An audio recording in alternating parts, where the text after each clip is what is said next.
In this world, there are monsters that are immune to conventional weapons and explosives. They brought chaos to the earth, and it seemed no one could stop them. But as always in the face of deadly threats, humanity had a chance. In different places began to appear magical doors of different colors depending on the rarity. By entering these doors, people could become players with superhuman powers capable of defeating monsters. At first, the players successfully defeated the monsters, but then a portal appeared with monsters so strong that even all the players together were powerless. It was at that moment that the MC of our story, Subaru, appeared on the stage. He defeated the boss of all monsters in one blow like a true Saitama, all thanks to the power obtained from the unique rainbow door. You might wonder how he became so strong. Let's find out more about his difficult path. The scene shifts back to when Subaru is 15 years old. He's sitting on the couch watching TV with 13-year-old Taiga. They're both watching an interview with the famous gold player, Hirasaka. Subaru is completely inspired, talking excitedly about Hirasaka's achievements, but Taiga finds him loud and annoying. Frustrated, he reminds the protagonist that they aren't related by blood, so they're not real brothers. This comment hits Subaru hard, leaving him silent and sad. On the screen, the interviewer asks Hirasaka about the mysterious gate that appeared in the mansion. The hero admits they discovered a gate inside a mansion too late, which caused deadly creatures to escape. He explains that these creatures caused 16 deaths because regular weapons couldn't harm them. Only chosen players, selected by the doors of the trial, could kill the monsters. Hirasaka also shares that the gate to another world has a timer. When the timer runs out, the creatures will emerge. He acknowledges a mistake from the other day when a creature escaped, but reassures the public that they are working to enter the gate and eliminate all the monsters before the timers expire. Despite his guilt over the casualties, the interviewer praises him for killing the escaped creature in a single blow, saving countless lives from further harm. Hirasaka, though visibly remorseful, humbly accepts the praise, knowing the cost of his mistake. The player urges civilians to report any sightings of mysterious doors immediately to prevent future tragedies. Speaking on behalf of his team, he explains that the players risk their lives daily to protect the public from these deadly monsters.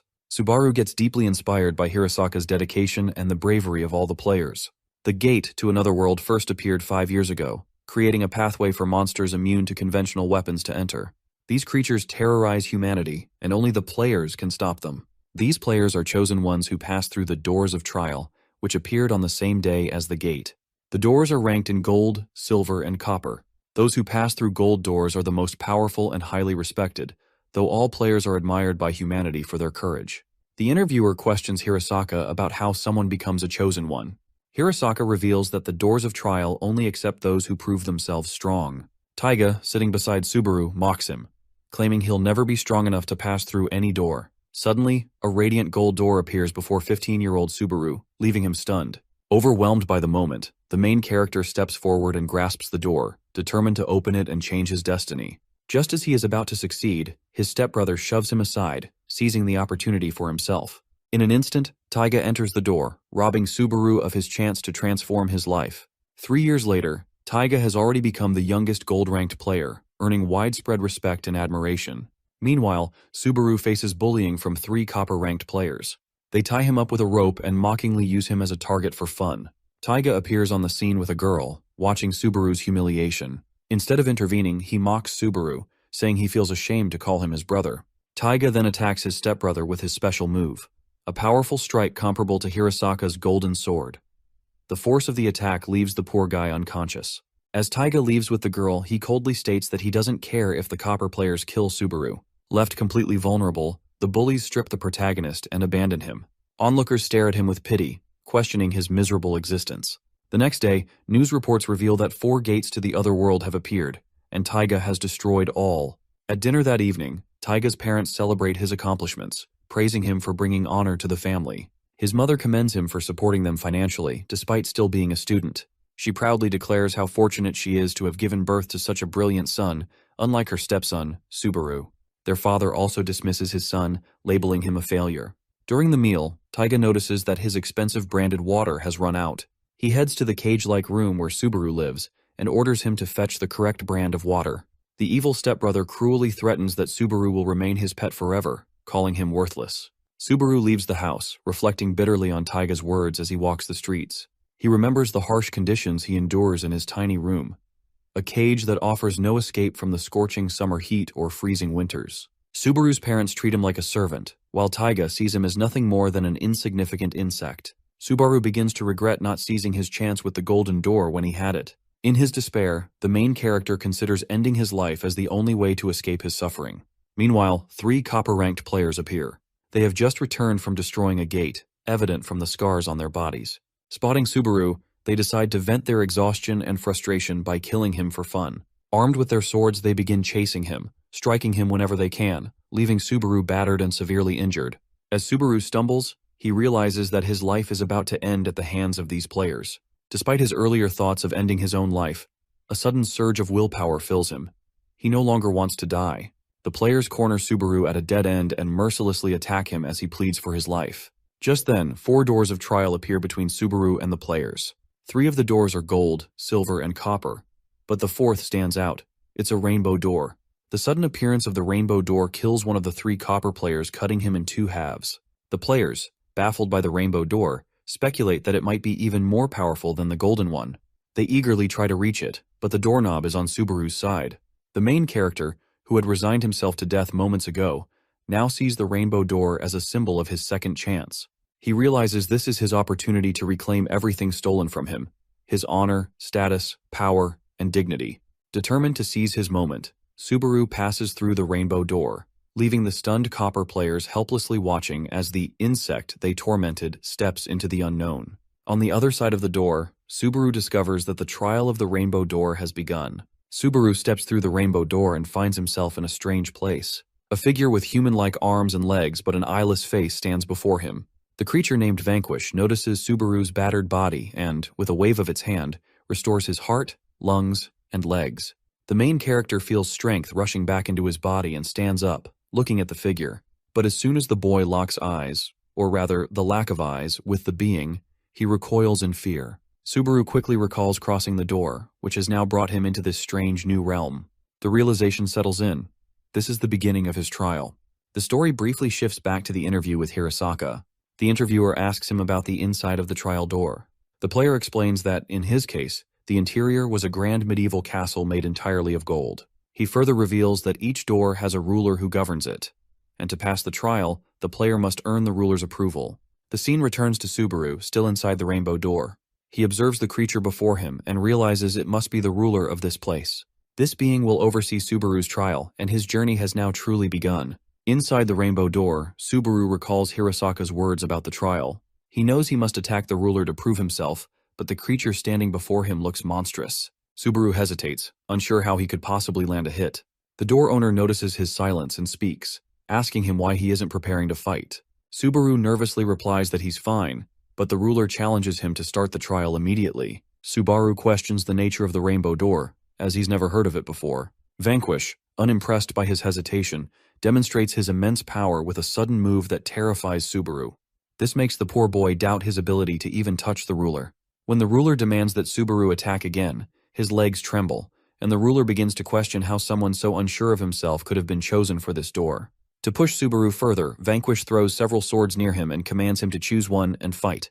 He offers the boy a choice: fight and prove himself, or leave through the door behind him, returning to his old life. Shaken and overwhelmed, Subaru reaches for the doorknob to leave. But just as he begins to turn it, the ruler stops him. Vanquish seems puzzled that Subaru, who once craved power and change, is now willing to return to the very life he wanted to escape. The ruler's intervention forces the boy to confront his own fear and uncertainty. The protagonist's fear overtakes him, and he decides to leave the trial, turning the doorknob to escape.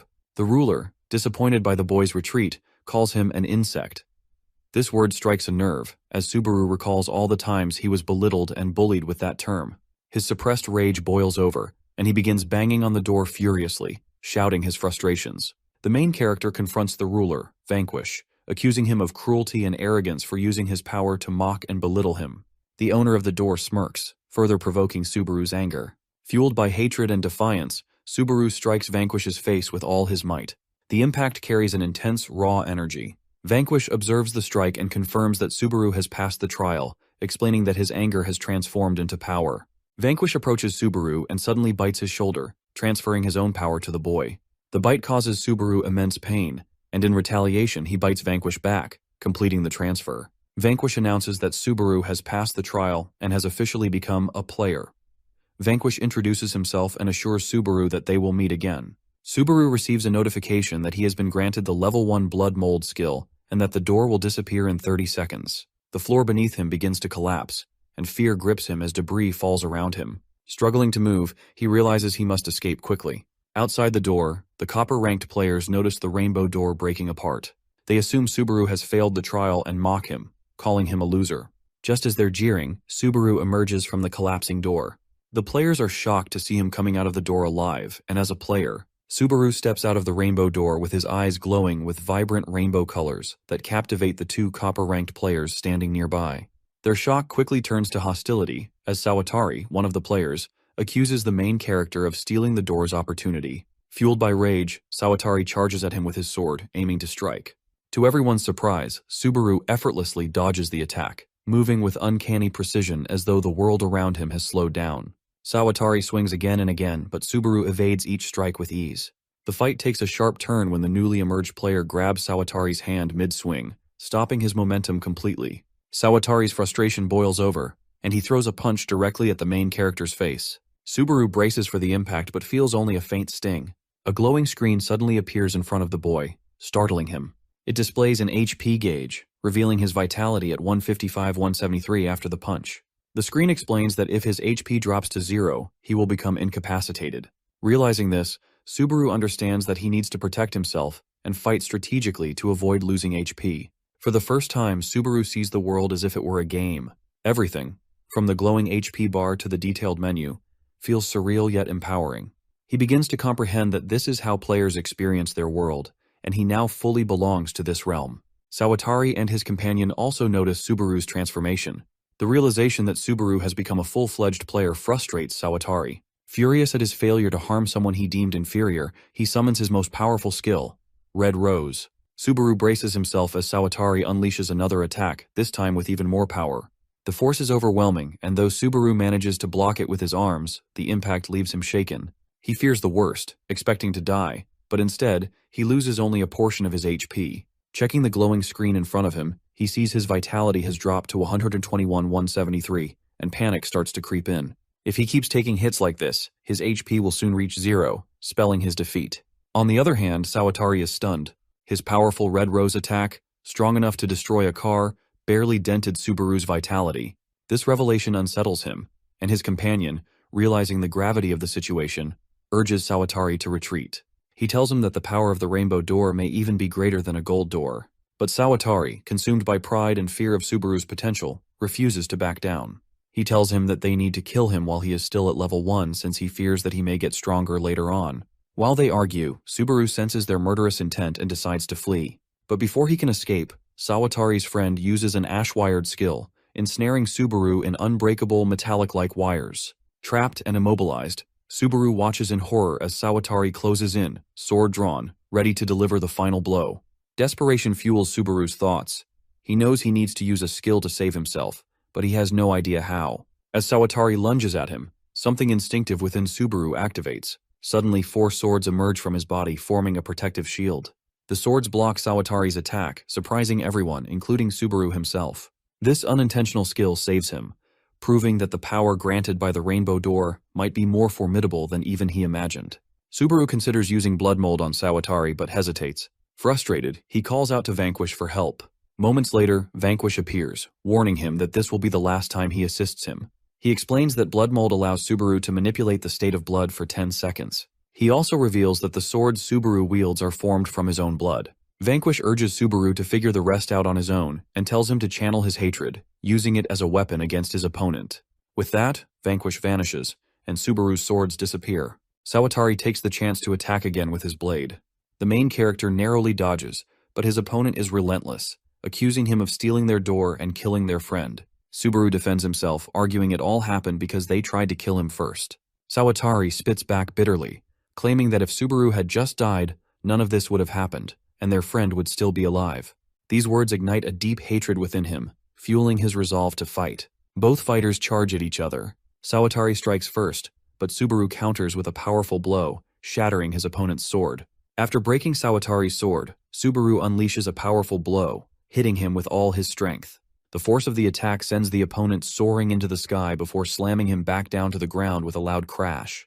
Before Subaru can follow up, one of Sawatari's friends uses a wire to lift him up and carry him away. As they flee, the friend reflects in shock. Subaru has drained all of Sawatari's HP with a single strike. This realization confirms that the power of the Rainbow Door far surpasses that of the Golden Door. What's even more astonishing is that Subaru is still just a level 1 player. Meanwhile, Subaru stands in the aftermath, the adrenaline still surging through him. For the first time, he fully grasps the extent of his newfound power. He's defeated a strong opponent, and the victory fills him with a mix of relief and determination. The next morning, the police arrive at a grim scene. A copper player has been found sliced cleanly in half, lying in the middle of the street. The brutal precision of the act leaves them baffled, as it doesn't seem like something a human could have done. Some speculate that it might be the work of a monster. Amidst their confusion, Hirosaka arrives at the scene. Calm but observant, he assures the officers that he has thoroughly searched the area and found no evidence suggesting an underworld creature's involvement. The police thank him for his assistance, relieved to have his expertise. As they examine the body further, they discover the player's registration card, identifying him as Kunisaki Shutaru, a copper player. Hirosaka's expression darkens. Slicing a copper player in two with such precision could only be done by someone possessing the strength of at least a silver player. The realization disturbs him deeply. A single name lingers in his mind, and he wonders if he could really be behind it. But Hirosaka quickly dismisses the thought. Now is not the time for suspicion or inner conflict. The priority is clear. Find the culprit and destroy as many doors as possible before the sky clock strikes 0. Taiga heads to Subaru's cage-like room, but to his surprise, Subaru isn't there.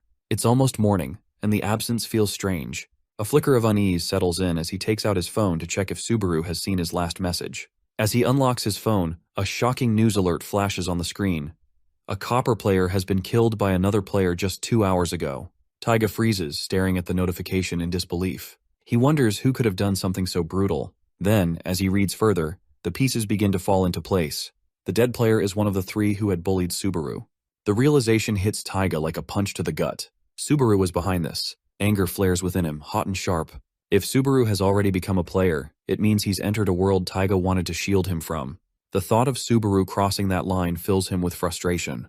Meanwhile, Subaru finds himself in Shinagawa City, standing before the grand headquarters of the Japan Players Federation. This prestigious organization oversees all gates that appear in Japan and manages the registration of new players. For Subaru, being here feels surreal. The sight of experienced players walking confidently through the bustling halls fills him with a mix of awe and excitement. At the new member registration counter, a cheerful girl greets the group of emerging players and encourages them to register. She explains the rules. In Japan, it's illegal to invade gates without being a registered member of the Federation. Players can only level up by entering the gates and defeating their challenges. For anyone aspiring to grow stronger, registering is not just a requirement. It's the first step toward unlocking their potential. Amid this buzzing environment, Subaru's thoughts wander to the recent murder of the copper player. The incident has become a high-profile case, and according to the rules, only another player has the authority to investigate such crimes. Given its seriousness, it's almost certain that a gold player will be assigned to solve it. The possibility unnerves Subaru. If Taiga is the one to uncover the truth, Subaru knows he'll be in deep trouble. The only way out, he realizes, is to grow stronger, fast. Clearing as many doors as possible will allow him to level up. If Taiga does find out the truth, Subaru vows to be ready. He'll need the strength not just to survive but to face Taiga head-on. At the registration counter, the receptionist greets Subaru with a smile and begins explaining the basics. Rules he's already familiar with from his late-night research at an internet cafe. She patiently outlines that players can level up by clearing gates. The number of stars on a gate indicates its difficulty, and clearing a gate rewards players with stars that can be exchanged for money. He remembers the star he picked up yesterday, the one Sawatari dropped as his friend carried him away. With no money to his name, he decides to take a chance. Hesitant but desperate, Subaru hands the star to the receptionist and asks if he can exchange it for cash. His cheeks flush with embarrassment.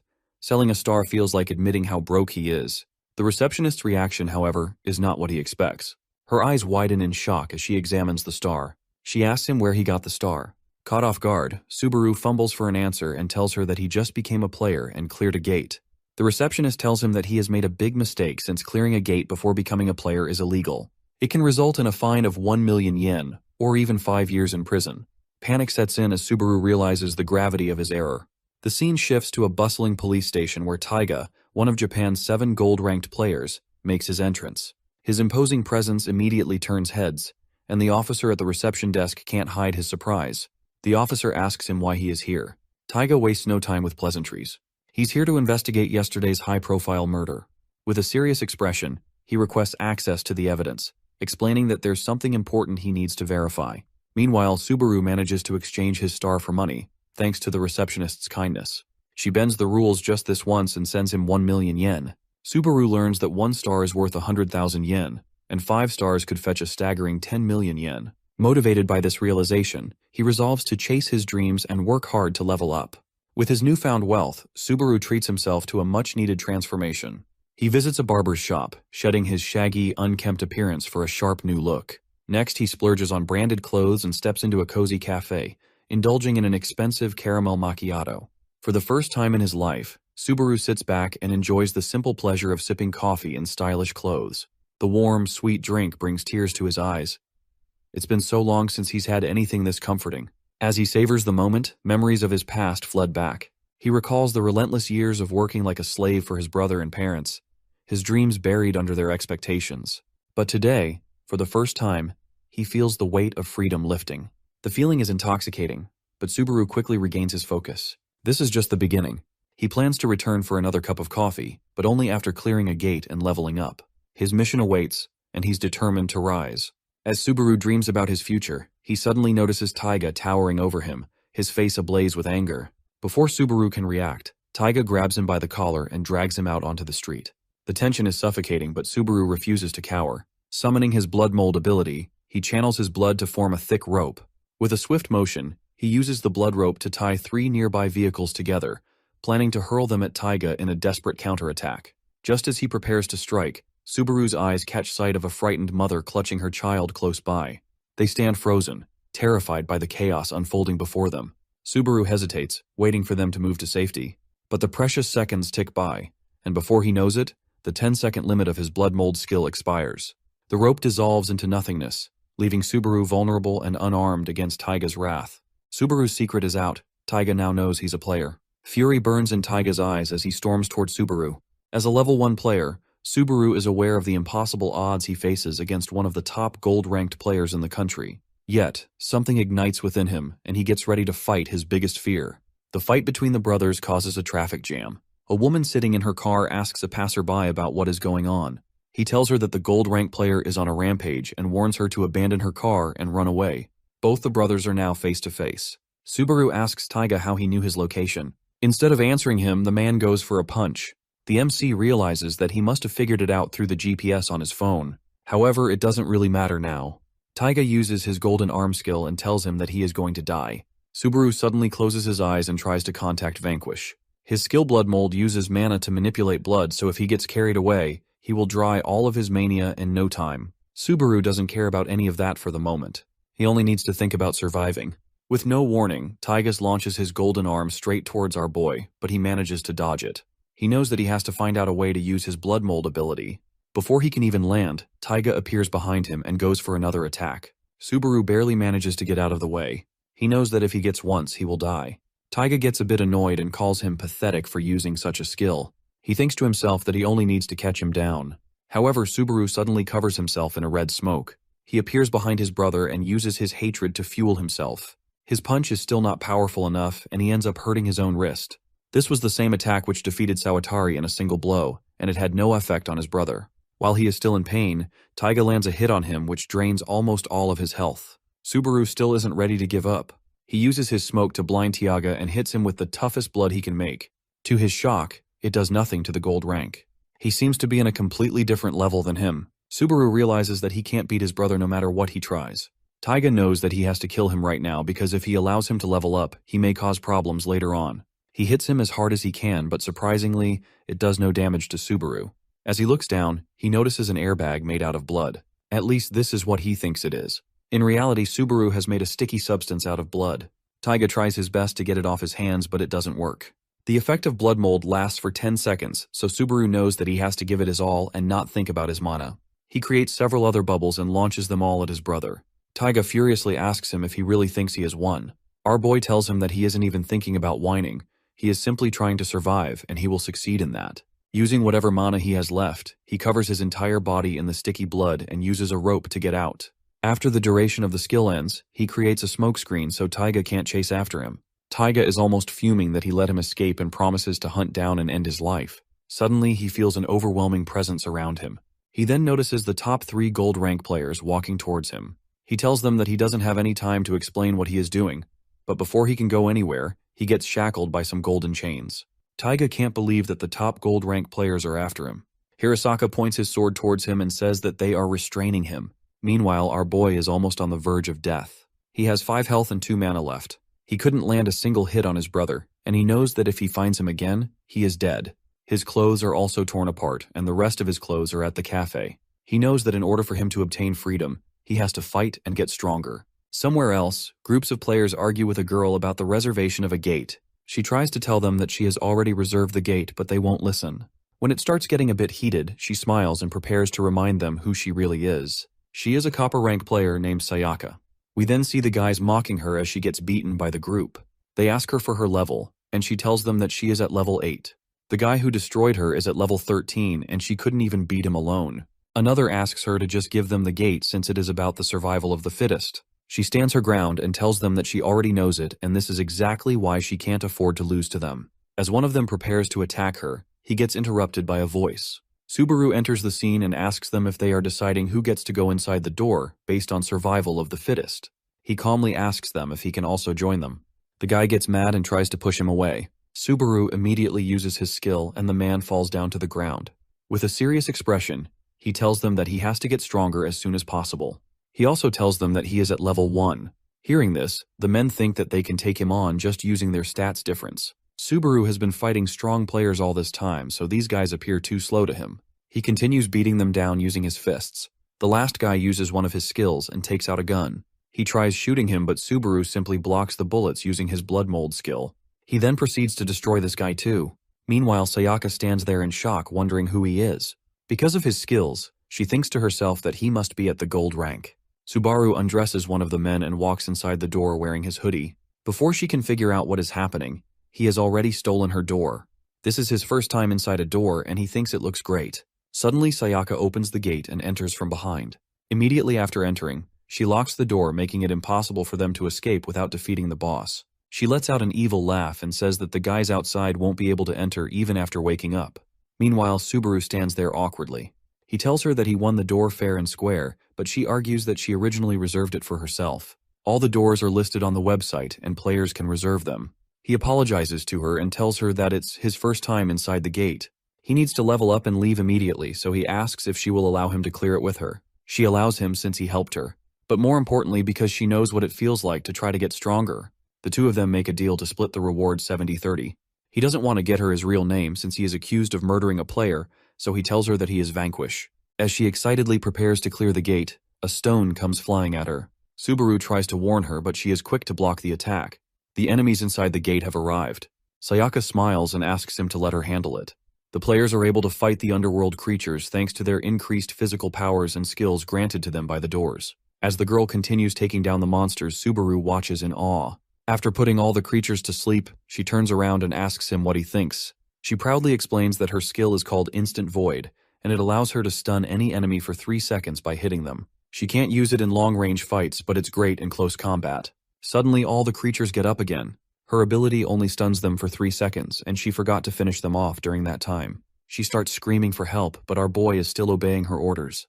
He realizes that her ability also has a time duration like blood mold. He can't use his blades because she is in the way, so he decides to use something else. Subaru uses his blood mold skill to create long, strong ropes. The ropes wrap around the monsters' necks, tightening until they suffocate and collapse. With every enemy defeated, Subaru levels up, becoming a level 4 player. His blood mold skill also improves, extending its duration to 15 seconds. His wounds from Taiga heal completely, and his HP and MP are fully restored. Sayaka, who only knows Subaru by the name Vanquish, is amazed by his power. Subaru praises her skill in return, but she downplays her abilities. He gives her advice. Use her Instant Void skill every 3 seconds in one-on-one battles to maintain an advantage. Sayaka realizes this strategy could make her nearly unbeatable. They soon spot more creatures hiding in a nearby creek. Sayaka steps forward, targeting one monster and applying Subaru's advice. With precise timing, she defeats it easily. Encouraged, she calls out the rest of the hidden creatures and starts taking them down one by one. As Sayaka handles the smaller enemies, a massive figure approaches. The boss. It's a level 17 goblin chief, accompanied by a level 12 large kobold. Subaru tells Sayaka to continue fighting the others while he faces the boss alone. The two enemies charge at Subaru, using a level 2 skill called Forage. The powerful attack could have been deadly, but Subaru defended himself by forming a blood shield. His improved skill holds strong, allowing him to survive the hit. Meanwhile, Sayaka keeps eliminating the smaller monsters. She doesn't even consider joining Subaru in the fight against the boss. To her, her level 8 skills seem insignificant against such a strong silver-class archer enemy. Subaru struggles against the boss as the Goblin Chief uses long-range archer skills, while the Kobold relies on swift invade and hit attacks. The relentless combination leaves Subaru unable to land a strong counterattack. The boss then unleashes a skill called Perforation, a powerful move capable of piercing even Subaru's blood shield. Trapped in the attack, Subaru braces for the worst. Suddenly, Sayaka appears and strikes the Kobold directly in the face. She uses her instant void skill, shocking Subaru. As it should only work with a level difference of 3, it quickly becomes clear. Sayaka has defeated all the other monsters and leveled up. Subaru seizes the moment, forming a blood rope to tie up the Kobold and kill it instantly. The victory levels him up to a level 6 player, fully restoring his HP and MP. With the Kobold gone, Subaru focuses on the Goblin Chief. He forms a blood hand and lands a direct blow to the archer's face, killing the boss in one strike. As the boss falls, Subaru levels up once again, extending his blood mold skill duration to 20 seconds with improved efficiency. Together with Sayaka, Subaru successfully clears his first gate. Subaru and Sayaka clear the gate, leaving them only 30 seconds to exit before it collapses. Outside, the bully players wait, surprised to see the duo emerge so quickly. Clearing a 2-star gate normally takes at least 2 hours, but Subaru and his partner finish it in just 15 minutes. The remaining time from the gate is used to rewind the sky clock, a critical mechanism preventing the world from ending. Everyone knows the world will collapse if the clock reaches 0, and only players can extend time by clearing gates. The bullies, initially hostile, are now impressed. They recognize that the gate could only be cleared by someone of level 9 or higher, and are awestruck by the achievement. They hail Subaru for his strength and leave without conflict. Their sudden change in behavior takes aback Subaru, but his partner explains they are likely afraid of his power now. The duo earns 2 stars as a reward.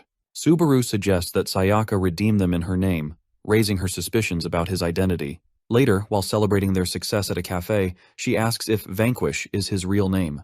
She also questions how he has such incredible power as a level 1 player, but she clarifies that she isn't judging. She is only curious. Sayaka confesses she is grateful to Subaru for saving her and expresses her desire to clear future gates together as teammates. Subaru reveals his true name and agrees to partner with her in upcoming quests. He shares the events of the past 2 days, and Sayaka realizes his situation is worse than she imagined. She acknowledges Subaru must grow stronger to face his stepbrother Taiga. In turn, she shares her own story. She has 2 sisters who are silver-ranked players. Once part of the same team, they excluded her because she was weaker. Now she is determined to prove them wrong by becoming stronger. With shared struggles and ambitions, the two form a pact to help each other grow and achieve their goals. Meanwhile, the scene shifts to Hirasaka and the other gold-ranked players at the headquarters. They have restrained Taiga, a move that creates a shortage of gold players needed to clear 5-star gates. Hirasaka suggests including copper-ranked players to help with these high-level challenges. He informs the group that there are currently 7 5-star gates in Tokyo, all of which need immediate attention. A top-ranked player announces that Team Julieta, led by level 38 player Hizaki Julieta, will handle the gates in Meguro City. Subaru and Sayaka cross paths with the silver-ranked team at the headquarters, curious about their destination. Sayaka advises Subaru to stay focused on redeeming their stars and booking their next gate. Coincidentally, they choose a gate located in Meguro City, the same place where Team Julieta is headed. The gate they are headed to is a 2-star gate located at the top of a staircase. Sayaka lies in Subaru's lap covered in blood, her injuries severe. Subaru's fury is palpable as he silently vows to destroy whoever hurt her. The scene shifts to the duo, heading toward their newly booked gate. Subaru asks about its nature, and Sayaka explains that they can enter and exit freely as long as the gate remains unlocked from the inside. They reach the entrance, marked by a massive spiral staircase that seems perfect for Sayaka's abilities. Taking the lead, she begins the ascent while Subaru locks the gate behind them to initiate the quest. As soon as the quest begins, skeletal enemies emerge from below the staircase. Subaru notices an ominous light at the bottom, which he suspects belongs to the boss. Thousands of skeletons begin swarming upward. The first one lunges at Sayaka, but Subaru shields her with his blood. She counters, destroying the skeleton with a quick strike. Both realize the enemies are all above level 10, and the locked gate means they must eliminate every single one before they can leave. Subaru takes charge of defense, advising Sayaka to focus on striking the enemies one by one. Subaru gets a feeling that the boss is far more powerful than their previous opponent. Subaru suggests alternating their efforts for rest, but she insists that leveling up rejuvenates her, negating the need for breaks. She encourages Subaru to fight with full force until he, too, levels up. Inspired, the main character uses his MP to unleash a blood tide, sweeping across the staircase and trapping thousands of skeletons in a single attack. Sayaka seizes the opportunity, eliminating numerous foes within the tide and leveling up to 14. With the numbers dwindling, Subaru steps forward to finish off the remaining skeletons. His relentless efforts bring him to level 16. Sayaka praises his skills, but as she speaks, a skeleton sneaks up behind her. Subaru swiftly takes it down. Both agree that at their current pace, they can reach the lowest floor while steadily increasing their levels. As they descend, Subaru's unease about the boss intensifies. By the time they reach the ground floor, the main character has reached level 19, and Sayaka has leveled up to 20. They finally face the boss, a towering level 29 skeleton known as the late Empress Judith. Her long-range attacks and erratic movements make her an intimidating foe. Subaru realizes he must take the lead in this fight. Judith keeps attacking relentlessly, but Subaru uses his blood as a shield, deflecting her strikes. The two soon realize they can't get close to her as long as the attacks continue. The main character notices Judith is relying on her MP to power these moves, and starts wondering if his blood mold skill could be effective against her. He rules out Sayaka's instant void due to the vast level gap, deciding instead to try blood mold. Before acting, Subaru looks at his partner and thinks about their promise to grow stronger together. If he defeats Judith alone, Sayaka won't get the experience points they need to stay evenly matched. With this in mind, he tells her he'll focus on blocking the boss's attacks, giving her the chance to strike. Using blood mold, Subaru restrains Judith, trapping her in place. This creates an opening, and Sayaka moves quickly, striking Judith in the face with precision and speed. While she attacks repeatedly, Subaru warns her that the blood mold will expire in 5 seconds. She retreats just as the skill ends, but Judith counters, launching an attack at her. Subaru blocks it with his blood shield, saving Sayaka in the nick of time. The pair repeat this strategy, but as they press on, Judith speaks, shocking them both. The boss questions aloud where Subaru learned such a skill. Her voice is deep, unnerving, and full of disbelief. She accuses him of possessing power from someone named Vanquish, becoming enraged at the thought. Using all her MP, Judith transforms into an even more terrifying creature. Judith unleashes a powerful wave of energy that Subaru blocks with his MP, but the strain is immense. The main character's MP drains rapidly, leaving him with no choice but to end the fight immediately. Determined, Subaru transforms his blood into a spear and charges head-on. The spear pierces Judith clean through, and she collapses, defeated. He levels up to 21, while his partner gains valuable experience points as well. However, Subaru can't shake the implications of Judith's words. If she knew Vanquish, it could mean these underworld bosses are tied to the gate owners. Subaru vows to find out more next time. Just as they begin to relax, they realize something is wrong. They haven't received the notification for the gate's unlock. Anxiety builds as they wonder if they've been trapped. Suddenly, a shimmering rainbow door materializes in front of them. Subaru is startled, but Sayaka explains, this is a trial door, a rare occurrence where players gain new skills after completing it. She mentions that the top-ranked gold player has cleared 7 doors and become nearly invincible. Driven by curiosity and ambition, Subaru unlocks the door. The moment it opens, an attack comes out of nowhere. Subaru's arm is slashed, and his partner is struck, falling hard to the ground. Shocked and furious, he looks toward the door to find someone standing there. It's not Vanquish this time. He rushes to Sayaka's side and sees her bleeding heavily. The figure at the door smirks, mocking him and calling him an insect. Fueled by anger, Subaru swears to destroy this new foe. The attacker steps forward, introducing himself as the Ghoul King Carrion, one of Vanquish's subordinates. The battle is far from over. As Subaru faces off against the subordinate of Lord Vanquish, he is shocked to see such an opponent standing before him. Acting quickly, he attempts to contact Vanquish and inform him that his subordinate is attacking them. However, to his astonishment, Vanquish vanishes without responding. This confuses him even more, and the subordinate explains that the Lord Vanquish within him isn't real. It's merely a mechanism of the blood mold technique. He further reveals that for him to complete the trial, he must inflict a wound on his body. Before the subordinate can even finish speaking, Subaru charges at him without hesitation. Carrion, however, is far too fast and effortlessly dodges his attack. He tells him that if he succeeds in overcoming the trial, he will earn one of Lord Vanquish's greatest treasures, the Divine Chisel. Ignoring the subordinate's words, he furiously attacks with his blood whip. The subordinate is impressed by the strength of his attack. However, he is confident that the protagonist will never catch him. He reveals that he has been observing him all along with Lord Vanquish and is well aware of his unique ability to adapt and replicate the fighting styles of his enemies. Driven by the urgency to save his injured friend, Subaru presses on and challenges the subordinate to face him head-on instead of dodging. Accepting the challenge, the subordinate engages him in direct combat. He cuts through Subaru's blood armor as though it were paper and slashes him in the face. He falls to his knees with blood dripping from his face. Carrion taunts him, claiming that his sword contains Lord Vanquish's own essence, making it unstoppable. While the subordinate mocks him, he suddenly feels a surge of blood strikes him from below. Laughing, he realizes that Subaru extended his blood whip beneath his feet. This impresses him even further. He acknowledges his potential as a warrior, but swiftly counters, appearing in front of Subaru and delivering a powerful punch to his stomach. Following up, the subordinate uses his blood technique to hurl him several meters away. As the MC lies on the ground, Carrion scolds him, asking if he truly thought the trial was a joke. However, our boy rises once again with blood dripping from his battered face. Consumed by his determination to save his friend, he forms a new blood armor using his blood mold technique. Channeling his hatred into raw power, he launches another attack. Despite his determination to win, the subordinate's speed remains unmatched, and he struggles to land a decisive blow. As they continue fighting, Carrion slices off one of his arms with ease, cutting through his armor as if it were nothing. Yet our boy astonishes him by reattaching his severed arm with the blood technique. The subordinate is momentarily surprised, but he resumes his relentless assault, dismembering him repeatedly. Each time, Subaru reattaches his limbs using his blood mold technique, despite the immense strain on his body. The subordinate realizes that his relentless efforts are pushing him to the brink of collapse, as his mana dwindles with each reattachment. He begins to laugh, impressed at the MC's willingness to sacrifice himself to win the fight. Carrion recalls a conversation with Lord Vanquish, who spoke of Subaru's tenacity.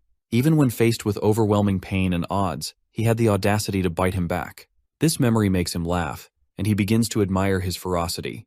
Back in the present, Carrion laughs and tells him that he has started to like him. However, as he looks at his face, he is terrified. Subaru, now almost out of control, channels his remaining strength to create a blood lance with his blood mold skill. Without hesitation, he charges forward, aiming to pierce the subordinate directly. At this point, he is not even trying to inflict a wound, but to finish him off at once. Subaru slashes Carrion in half, but to his surprise, Carrion doesn't die. Instead, he laughs and asks if Subaru really thinks he can skip grades by killing him. Subaru glares at him and snaps, telling him to just hurry up and die. He's desperate to take his friend, Sayaka, to the hospital, but he can't do that until he gets out of the gate. Carrion sighs and tells Subaru not to panic, explaining that time flows differently inside and outside the gate.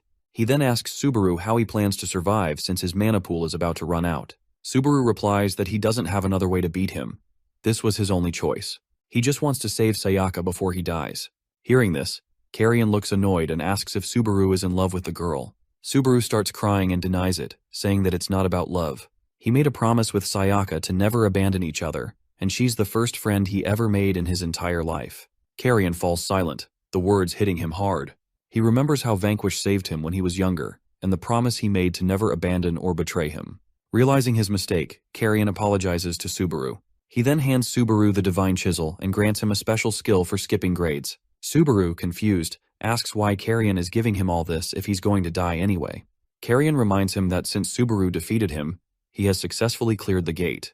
Subaru levels up, recovering all of his health and mana. Carrion reveals that he is an underworld creature, part of the same kind as Lord Vanquish.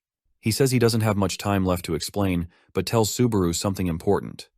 If one of his friends ever dies, he can use a skill called Blood Usurper on them. Subaru stands there confused, unsure what Blood Usurper even means. Before disappearing, Carrion tells Subaru to remember his words. The gate's quest ends and Subaru evacuates with Sayaka. He realizes he just cleared a 2-star quest. Meanwhile, the sky clock begins counting down the remaining time, but Subaru doesn't care. He immediately takes out his phone and calls an ambulance to get help for Sayaka. Elsewhere, in a 5-star gate, a group of heroes struggles to fight off creatures. The gate is led by Mr. Julieta, who watches in horror as his crew members die one by one. They are up against a level 59 sky whale that attacks them with powerful water balls. Julieta starts to panic. This isn't even the main boss yet. One of the remaining heroes asks him what their next move is, pointing out that they can't escape unless most of the players in their group die. Julieta glares at him and, without hesitation, stabs him in the head, thinking his own life is far more important. Suddenly, a notification appears. The majority of players in the group have died. Julieta starts laughing, realizing he can now leave the gate. The remaining players shout at him, begging him not to abandon them, saying the whale will escape into the real world. Ignoring them, Julieta orders them to keep the creature at bay while he runs for the exit. As Julieta escapes the gate, he gets a notification that all of his group members have died. Before he can react, a powerful attack from the whale strikes him.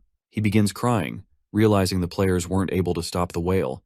The massive creature has escaped the gate and is now heading toward the city. Back in the real world, doctors tend to Sayaka as Subaru watches over her. Suddenly, he gets a notification. The 5-star quest has failed. The quest still had 5,837 hours remaining, but as a penalty, all of this time was deducted from the sky clock. The timer now shows only 49 days left. Subaru tries to make sense of it all when he hears Julieta screaming in the distance. Julieta bursts into the hospital yelling for help. He frantically demands a car and tries to force a doctor to drive him away. He shouts at them to abandon Sayaka, claiming his life is more important because he's a silver rank. Subaru steps forward and places a hand on Julieta's shoulder, trying to stop him. Julieta turns back, furious, and demands to know what Subaru is trying to do. Meanwhile, the massive whale looms closer, its shadow darkening the skies. The Player Federation warns the citizens of Meguro City about the underworld creature that has just escaped the gate. The threat level is classified as 5 stars, and the Federation frantically tries to evacuate all the residents. Subaru hands his friend Sayaka over to the doctors as they escape in an ambulance. This enrages Julieta, who threatens to kill Subaru. Without hesitation, Subaru uses his blood armor technique to create a suit of armor and begins beating Julieta relentlessly. After restraining him, Subaru demands to know if the whale is only targeting him. Julieta, shocked at Subaru's overwhelming strength, explains that underworld creatures only target the place inside the gate. Subaru processes this information, realizing that as long as Julieta is alive, the whale won't stop attacking this area. Determined to end the threat here and now, Subaru questions Julieta about the whale's abilities. Julieta reveals that the creature can summon water and shoot laser beams. As the whale charges its next attack, Subaru quickly raises his blood shield, deflecting the powerful laser. Even Julieta is stunned, knowing the whale's attacks can penetrate even silver-class shields. With the whale hovering in the air, Subaru sees an opportunity to fight without holding back. He leaps into the sky and strikes the whale with his blood fist attack, but the hit does little damage. The whale lets out a deafening roar, shattering the windows of nearby buildings. Subaru lands back on the ground, realizing this underworld creature is far stronger than he expected. Determined, he draws his divine sword and channels 1/3 of his mana into a single, powerful strike. As the whale fires a barrage of water missiles, Subaru intercepts and destroys them with his attack. However, the creature is still alive. The whale begins charging another laser, and Subaru knows he must stop it. If the whale fires, the entire city could be destroyed. Without hesitation, he uses another 1/3 of his mana and launches another devastating blow. This time, he manages to finish off the whale. The creature collapses, and the water it summoned falls to the ground in the form of rain. The citizens look back, stunned, realizing that someone has defeated the underworld creature. Julieta watches in disbelief, wondering if Subaru is the new gold rank player. Subaru, however, doesn't gain any levels for defeating the whale since it was killed outside the gate. Despite this, he feels relieved that the city and its people are safe. Thinking of Sayaka, he immediately leaves to check on her. Meanwhile, an old man records a video of his heroic actions. At the hospital, the doctors are busy operating on Sayaka. Her condition appears critical, and the protagonist tries to reach her anxiously. A single tear rolls down from her eye. The scene shifts to the mortuary, where Subaru takes one final look at his friend, Sayaka. Overwhelmed by grief, he drops to his knees, blaming himself for her death. It was his decision to involve her in the dangerous quest, and now he feels the weight of that mistake. Anger bubbles within him, but amid the sorrow he remembers when Carrion told him to use the Blood Usurper skill if one of his friends ever died. Desperation kicks in, and Subaru frantically opens the system menu, searching for the skill. Since he is at level 26, he unlocks Parivara, a skill that allows the user to resurrect someone as their kindred within 1 hour of their death. The description is vague, but it's his only hope. Without hesitation, he activates the skill. Sayaka's body begins to change as a countdown appears, ticking down relentlessly. If it reaches 0, the chance to save her will be gone forever. Subaru watches in horror as the numbers drop. When the timer hits 0, nothing happens. Panic overtakes him and he wonders if the skill has failed. At that moment, 2 girls enter the room. They rush to Sayaka's body, crying and calling her their sister. Subaru watches in stunned silence, realizing they must be her older and younger sisters. One of the girls notices him and storms over, demanding to know who he is. Still in tears, Subaru explains that he was a friend of Sayaka. Fury flashes in her eyes as she pins him against the wall. Accusing him of dragging Sayaka into this mess, she blames him for her sister's death. Her anger erupts, and she raises her hand to strike him, but before she can, Sayaka suddenly sits up. An ominous aura radiates from her as she rises. Her appearance has completely transformed. Even her clothes seem different, and her eyes carry an unnatural intensity. Sayaka calls out to her sister and orders her to let go of Subaru. Then, without warning, she moves to attack. Subaru reacts quickly, grabbing her arm. He's stunned by her strength. This isn't the Sayaka he knew. Dropping to her knees, Sayaka apologizes, confusing her sisters even further. She explains that Subaru revived her as a kindred using the Paravara skill. She has no memory of her past life, and now exists only to obey his commands. The two sisters recoil in horror and anger. They lunge at him again, but Sayaka steps forward, vowing to eliminate them in 10 seconds if necessary. Subaru, panicking, stops her before she can attack. Using his blood mold technique, he restrains the sisters and runs away while grabbing Sayaka. As Subaru runs, confusion swirls in his mind. Sayaka's actions are nothing like her former self. Her memories are gone, and her personality is unrecognizable. She asks him if he intends to let the sisters live, but Subaru knows he needs answers. He needs to understand what being a kindred really means. Outside the building, Subaru's attention is drawn to a massive screen displaying a news broadcast. Footage of his battle with the whale dominates the broadcast, and his face is now plastered across the city. The entire encounter has gone viral. Before he can process the situation, two players suddenly appear before him. One is Udo, the third-ranked gold player, and the other is Shikishima, the second-ranked gold player. Their presence alone is intimidating, yet Subaru senses someone even stronger nearby. The two players address someone off-screen, calling out to Hirasaka, who steps forward moments later. Smiling confidently, Hirasaka approaches Subaru. He calmly explains that Subaru is under suspicion for destroying a commercial facility near Shinagawa City, and for the murder of a fellow player, one who was Subaru's classmate. With an unsettling smile, Hirasaka adds that he simply wishes to have a conversation. He is currently the strongest player in Japan, and Subaru admires him the most. Hirasaka tells him not to be nervous, as the suspicions against him have been cleared. As they all sit in the car, he explains to him that this is the first time a rainbow door like that has appeared in the world. He has overcome 2 trials so far and even revived his friend. Subaru confirms this and asks him about the previous suspicions. One of the players tosses him a tablet, showing footage of him fighting the whale. It reveals that the destruction around the shopping mall, from start to finish, was captured on camera. The footage proves he was merely a victim targeted by Taiga. On the other hand, regarding the suspicion surrounding Kunizaki's murder, they explain that the door turning people into players appeared and bisected him. Additionally, 2 other players at the scene have testified, clearing Subaru of all accusations. Not only is Subaru no longer under suspicion, but he has also become a hero. News of him defeating an underworld creature from a 5-star gate has spread. Shikishima explains that, after hearing Subaru's story, Taiga's mysterious behavior now makes sense. Taiga only has the golden arm skill because he stole a door from another player, preventing a second door from appearing. This revealed Taiga's true motives. He kept Subaru close to stealing his door if it ever appeared again. The group moves down the headquarters floors and reaches the 6th basement level, where Taiga is locked up in a special prison designed for rogue players. Taiga growls in anger when he sees Subaru. Shikishima kicks the prison bars and tells him they have Subaru's testimony and can proceed with the investigation. Hearing this, Taiga becomes furious and threatens to kill Subaru. Sayaka to interfere, but the protagonist stops her. Strangely, he feels calm in front of the terrifying and hateful Taiga.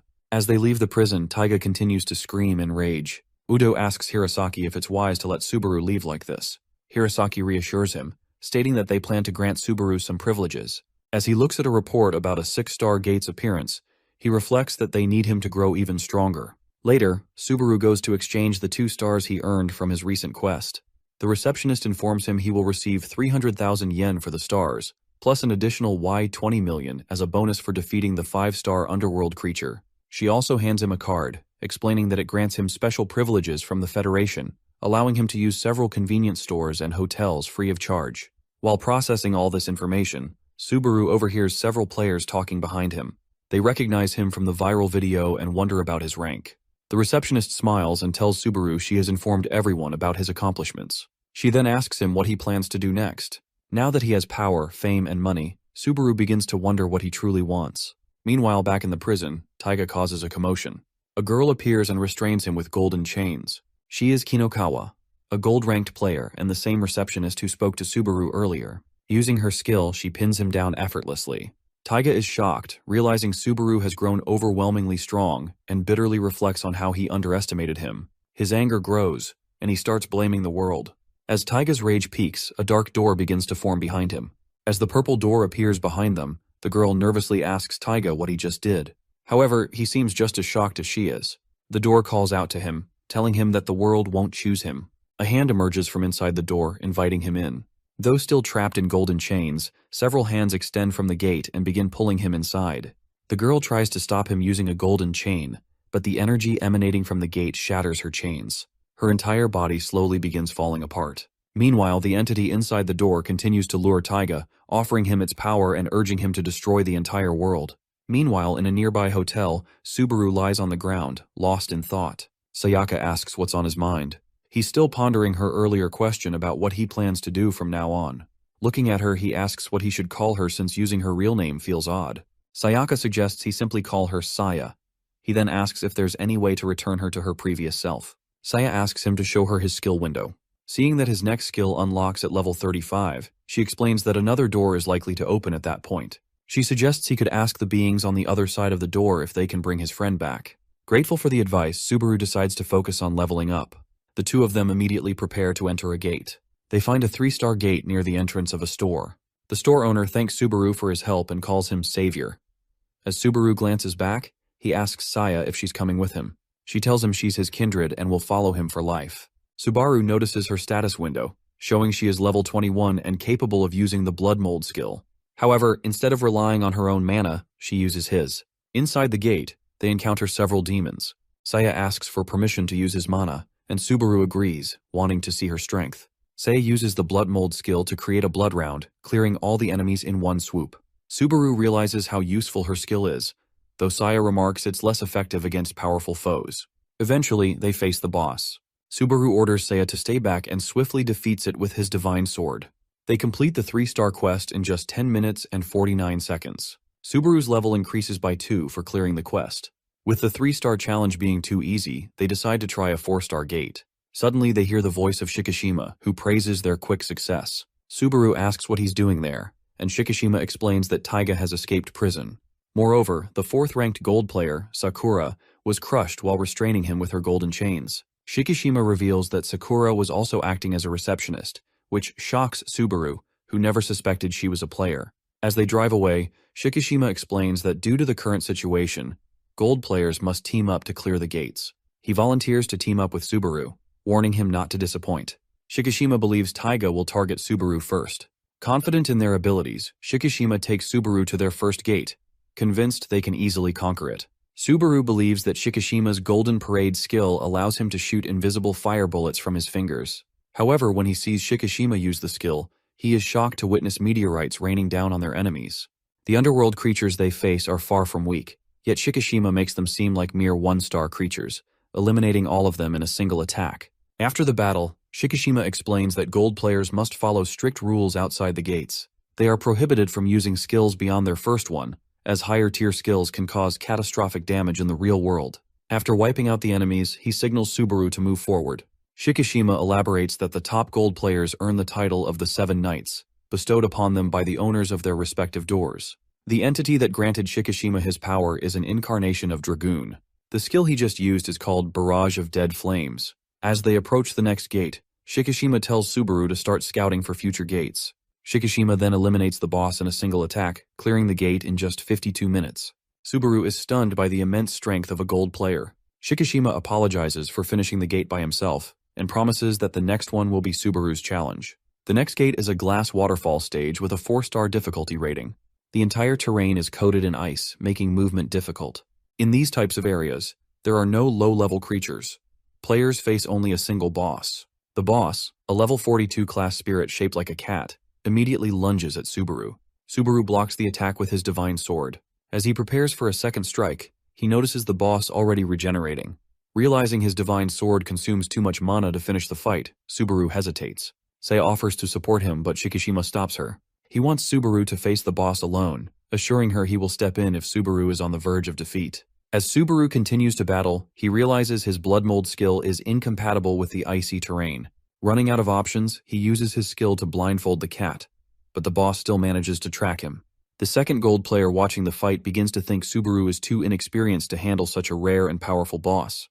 However, Saya confidently tells them not to underestimate Subaru. She points out that he has already devised a counterattack. Subaru uses his blood technique to create a rope and wraps it around the cat. Knowing the boss lacks joints or conventional senses, he decides against striking it with the divine sword. Instead, he opts for a high-impact attack. Subaru combines the corpse fist spell he obtained from Carrion with his blood mold skill to land powerful blows on the boss. He relentlessly continues the assault until the boss is drained of mana and unable to regenerate. Shikishima is surprised by Subaru's ability to quickly analyze the boss's traits and develop a strategy.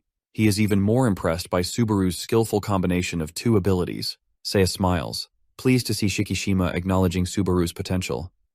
As Subaru continues fighting the boss, Shikishima notices that both of them are getting tired. He calls out to Subaru, telling him he will buy him some time to land the final blow. Subaru takes the opportunity and successfully defeats the boss, instantly leveling up. Afterward, he finishes off the cat spirit without any trouble, clearing the entire gate in just 48 minutes. Later, they visit a sushi shop where Subaru stares at the sushi with sparkling eyes. Shikishima asks him what's wrong, and Subaru, wearing an innocent expression, admits it's the first time in his life he has ever seen sushi. Meanwhile, Saya plays with the cat spirit Subaru received after defeating the boss. The spirit allows Subaru to regenerate the boss using his mana whenever needed. Shikishima compares it to Hirasaka earrings, which grant plus 150% mana, and a coat that reduces damage taken by 50%. He mentions that his divine sword is also a reward he earned after defeating Carrion. Subaru asks what the cat spirit is useful for. Shikishima explains that it's rare to have an underwater creature as a summon and suggests giving it a name. After thinking for a moment, Subaru settles on the name Sushi. As they eat, they suddenly hear loud noises coming from outside. An underworld creature, a level 54 griffin, has emerged from the gate. Subaru and Shikishima immediately rush out. The griffin captures a little girl, but as it flies away, it is stopped by Shikishima and Saya working together. Subaru quickly strikes, causing Griffin to drop the girl safely into his arms. He gently places her on the ground. A man frantically approaches, calling out the girl's name. Subaru recognizes him as one of the people who bullied him when he was powerless. The man, Savatari, turns out to be the girl's older brother. Shikishima calls him out, asking if he's the same person who bullied Subaru, and demands he thank Subaru for saving his sister. Savatari, however, refuses to express gratitude to someone like Subaru. The girl, ignoring her brother, immediately thanks Subaru and the others. Savatari scolds her for thanking Subaru, then turns to Subaru, calling him an insect. He mocks Subaru, asking why he is in such a good mood and if he plans to take revenge. Subaru remains calm, simply smiling in response. This infuriates Savatari, who grabs Subaru by the shirt, claiming he wishes he had been chosen by a stronger door. Subaru, unfazed, responds that he has heard Savatari's testimony and knows he isn't a murderer. He thanks him and walks away without saying anything else. Savatari stands there shocked. Shikishima observes and thinks that Savatari will eventually understand how different Subaru is. The three friends return to the sushi shop and continue their meal. Meanwhile, the girl asks Savatari what's wrong with him. He grabs his head, overwhelmed by his feelings of inadequacy. The next day, when Subaru returns to the sushi shop, he finds it closed. At the same time, Savatari deletes an old video from his phone showing him bullying Subaru. One of his friends questions if he really deleted the video, and Savatari admits he did. He explains that it's not out of fear of Subaru seeking revenge but doesn't elaborate further. As he looks at his phone, his friend notices commotion on the school grounds and points it out. Subaru receives a call from Shikishima, who informs him that Taiga has appeared at his school. Savatari receives a message from his sister Kana, who tells him that she would like to eat pork cutlet for dinner. He takes a moment to think before replying. Suddenly, his friend frantically pulls him away from his phone and points to the stadium. The two of them look out the window of the classroom in fear. Outside, they see Taiga walking out of a purple door with a terrifying aura surrounding him. A mysterious dark door appears next to Savatari and his friend in the gym by the ring. It's not just them. Mysterious doors have started appearing everywhere, and someone seems ready to open one. Taiga announces to the entire school these doors can grant them a new power strong enough to rival a gold rank. Everyone thinks about his words in confusion as he invites them to enter the gates and join forces with him. Meanwhile, Shikishima shows a photo of the newly revamped Taiga to Subaru and tells him that he has entered the school. Bro is more worried about him copying his hairstyle. As they all rush to the school, Subaru asks about the door behind Taiga in the photo. Shikishima says he doesn't know much but suspects it's something bad. The group takes the shortest route to the school. At the school, Savatari stares at the door while his friend wonders if they should go in or not. At the same time, Taiga enters the classroom and asks them what is troubling them so much. He questions if they are okay with being weak while there are players stronger than them who have overcome the same trial. Savatari stands there, lost in thought as he recalls his past. He remembers Kana sitting in a messy room, crying and wondering why their parents weren't there. She blames herself, thinking they don't love her. He reassures her with a smile, telling her she has him and asking her not to cry. On the streets, workers kick him as he digs through trash. Cold and hungry, he passes a house where a family celebrates their son's birthday. As the mother notices him staring inside, she quickly closes the curtains. Saddened, he wonders what will happen to Kana when he's gone. He collapses, ready to give up when a 5-star bronze door appears before him. Back in the present, Sawatari asks Taiga why he is doing all this since he is also among the chosen ones. Taiga laughs and tells him that it was Subaru who was the chosen one and he simply stole his door. They are told that the doors choose people based on the purity of their soul, and he can't believe for a second that his soul is inferior to Subaru's. Knowing that he was able to get a rainbow door angers him. He insists Subaru should have stayed beneath him forever and declares his intent to change the world using the back door that chose him. Taiga then asks Sawatari to join forces with him since they both want to take revenge on Subaru. Sawatari doesn't feel the same, but he also can't refuse his offer since he fears he might get killed. He wants to stay alive for his sister. As he walks towards the door with his friend, he hears a notification on his phone. It's a message from Kana, thanking him and calling him kind for agreeing to have pork cutlet. This takes him back to the past once again. When the bronze door appeared before him again, he saw it as a chance to provide for Kana. At school, Sawatari formed a group of bullies to get back at those who wronged them. The group learns that Taiga has joined their school and hears his brother studies there too. They find Subaru in a classroom, nervous and wearing glasses. Sawatari mocks him, throwing stones and smearing him with a dirty mop. Despite Kana's praise, he realizes he's not truly kind. He is just a weakling who has done bad things to someone weaker than him. Standing before the door with his phone in hand, he wonders what to do. He suddenly asks his friend Itoshima to make a pork cutlet for his sister tonight. The friend is confused but agrees. Sawatari then looks at him with a smile and asks him to also apologize to his sister on his behalf. He turns back to Taiga and prepares to fight him with his powers. Taiga asks him why he is doing it. Sawatari reveals that Subaru had saved his sister the previous day. He recalls that he never blamed him, but instead thanked him. This made him feel insignificant. He remembers lying on the ground, exhausted, thinking about Kana and what would happen to her after he was gone. He also remembers how Subaru selflessly killed the griffin and saved his sister. No matter how terrible the world became, Subaru's presence always made things feel like they'd be okay. Hearing this, Taiga jumps from the windowsill to the ground and asks him if he is really trying to get close to the guy he bullied. Sawatari says that he doesn't care about all that anymore since he knows that Subaru has a big heart and he will forgive him. Meanwhile, Subaru and the gold rank have almost reached the school. Taiga hears all of this with a shocked expression, but when he gets called pathetic, he loses it and grabs Sawatari's head. Even during his final moments, his last thoughts are of his sister. All he wants is to see her happy. Subaru finally makes it to the classroom and immediately lunges at Taiga, shouting with anger. Taiga seems pleased to see him. Subaru freezes in horror when he notices Sawatari lying in a pool of blood. Consumed with rage, Subaru punches Taiga so hard that he breaks the wall of the classroom. However, Taiga seems unfazed by this and smirks at the thought of their rematch. Subaru and Taiga fall to the ground amidst the debris. Subaru feels no kindness toward Sawatari, but cannot understand why Taiga killed him. Furious, he screams at him as they land. Taiga grins since he wants him to show his true strength. Suddenly, Subaru's blood gauntlet starts to disintegrate into dust. He stares at his hand in confusion. Taiga laughs as he looks at his face and says that it's a bit too early to use it, but it is surely enough to finish him off. A gunshot distracts Taiga. As he looks over, he sees the 3 golden ranks standing in the distance. Taiga laughs as he tells them that this is the second time they have surrounded him. He asks them if it was so surprising for them that he was able to defeat the girl. As he is talking, Hirasaka slashes off his arm clean. Taiga is in immense pain, but he still laughs and says that this is the first time seeing a negative expression on his face. Hirasaka agrees with him, saying that he is angry, and it is surprising for him too. Subaru stands stunned by the top gold rank's power. Hirasaka asks him if he is okay, and he nods. This makes Taiga furious, and he goes in for an attack.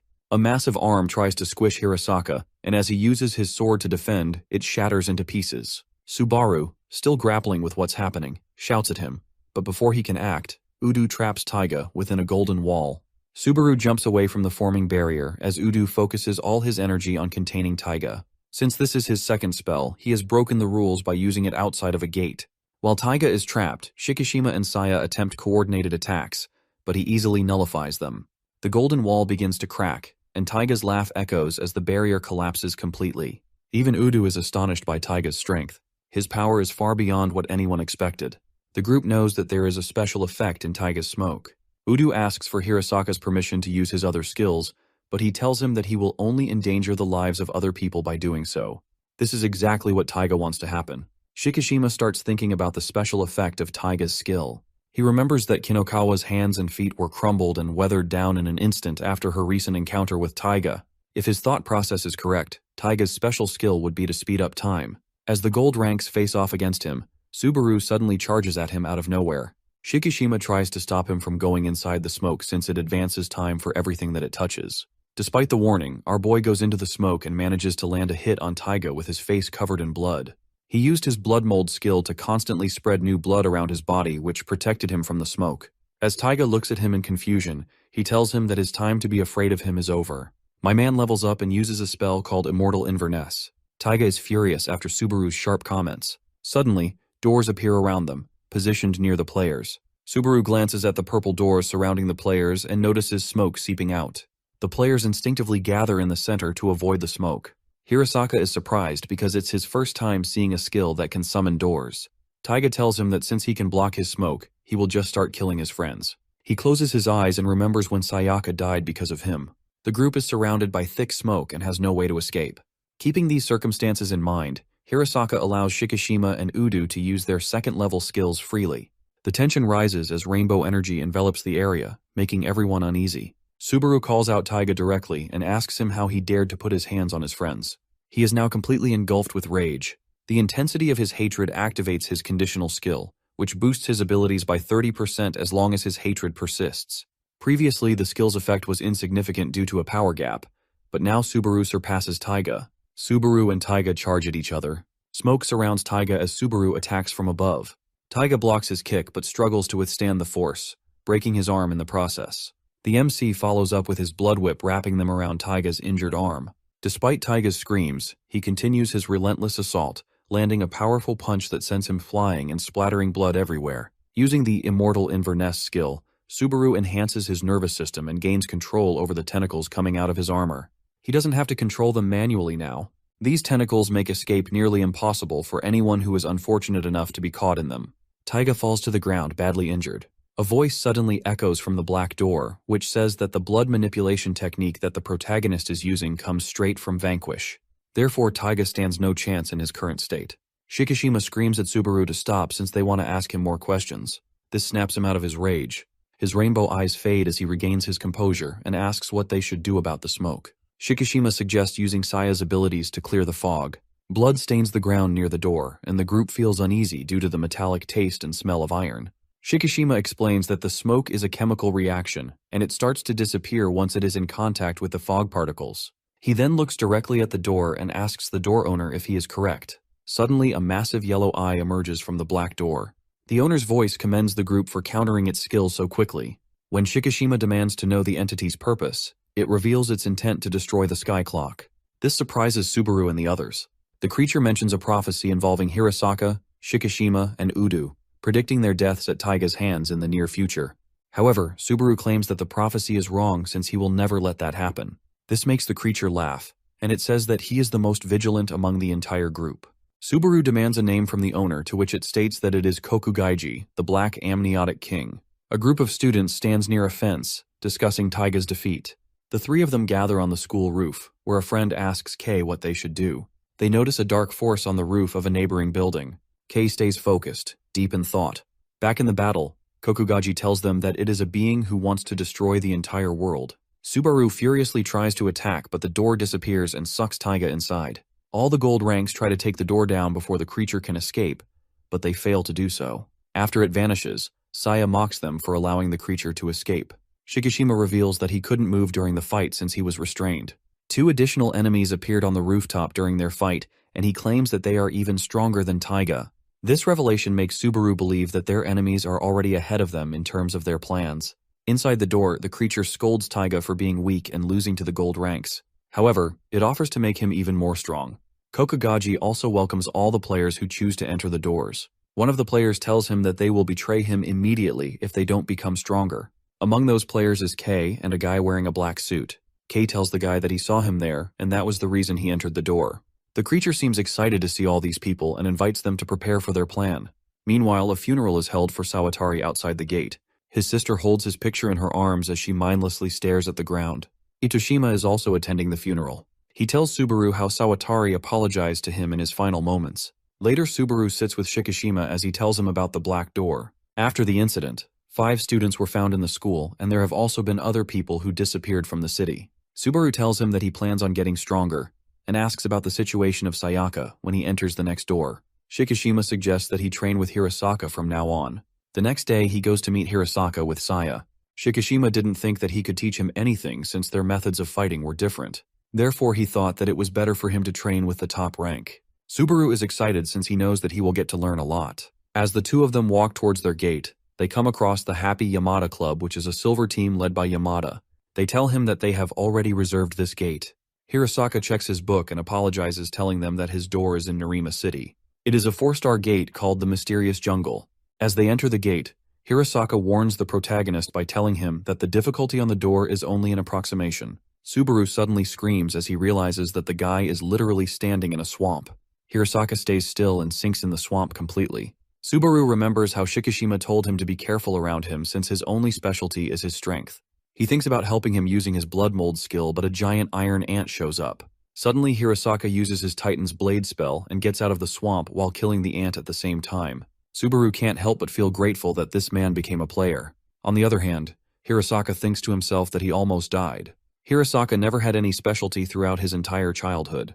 His parents expected him to be clever, but instead of being disappointed in him, they continued to shower him with love and care. While he was in 4th grade, he saved one of his friends from getting bullied.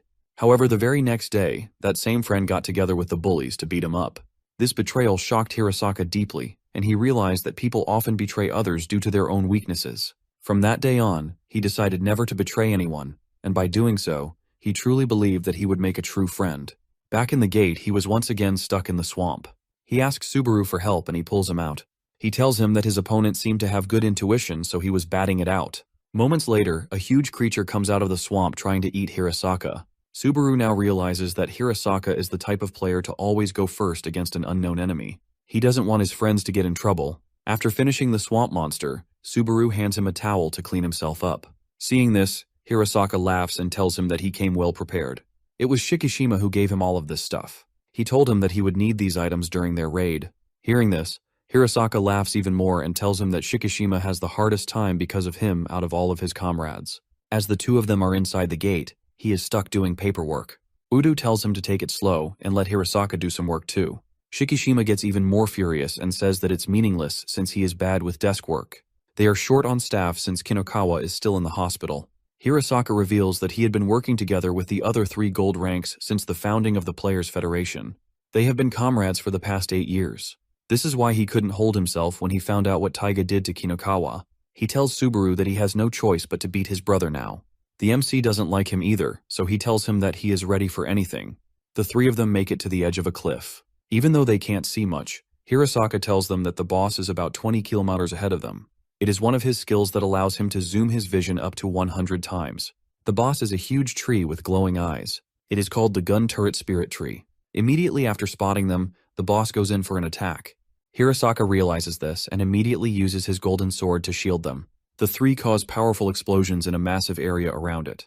The top rank tells them that this is what he meant when he said that the difficulty level on the doors was just an approximation. Even though they are inside a 4-star gate, the boss they are facing is definitely a lower 5-star. Subaru starts to panic as he realizes that they would have probably died if Hirasaka hadn't shielded them using his sword. He uses his blood skill to fly high in the air. It consumes mana, so he can't keep it up for long. However, Hirasaka tells him that he has done well since the boss is already dead. While they were in the air, he used his Warp Edge spell, which allowed him to warp the slash along with the blade to any place within his sight. Using this technique drains a lot of mana, but if it's aimed correctly, it can take down even the strongest of enemies. The 3 of them get out of the gate after defeating the boss. Hirasaka apologizes for killing the boss by himself and tells him not to reveal anything to Shikishima. However, it is far too late since Subaru has already sent the report to him. As Shikishima furiously drags him inside, he says his goodbyes to the MC and asks him to be prepared for tomorrow since he is going to reserve a 5-star gate. This shocks him a bit since he has never been inside a 5-star gate before. While sitting on his bed, He thinks to himself that he needs to learn from Hirosaka's fighting style. However, even after a lot of reflection, he still can't get anything. Meanwhile, the guy in the black suit tells one of his subordinates that it is time to put their plan into action. In Shinagawa City, a player group known as Grax meets Kei and his friend as they just walk out of the Purple Gate. The situation is similar in Bunkyo City, where Giulietta is confronted by a player who wants to kill him. The mastermind behind all of this is the guy in the black suit who fixes his glasses as he announces that the hunt has begun.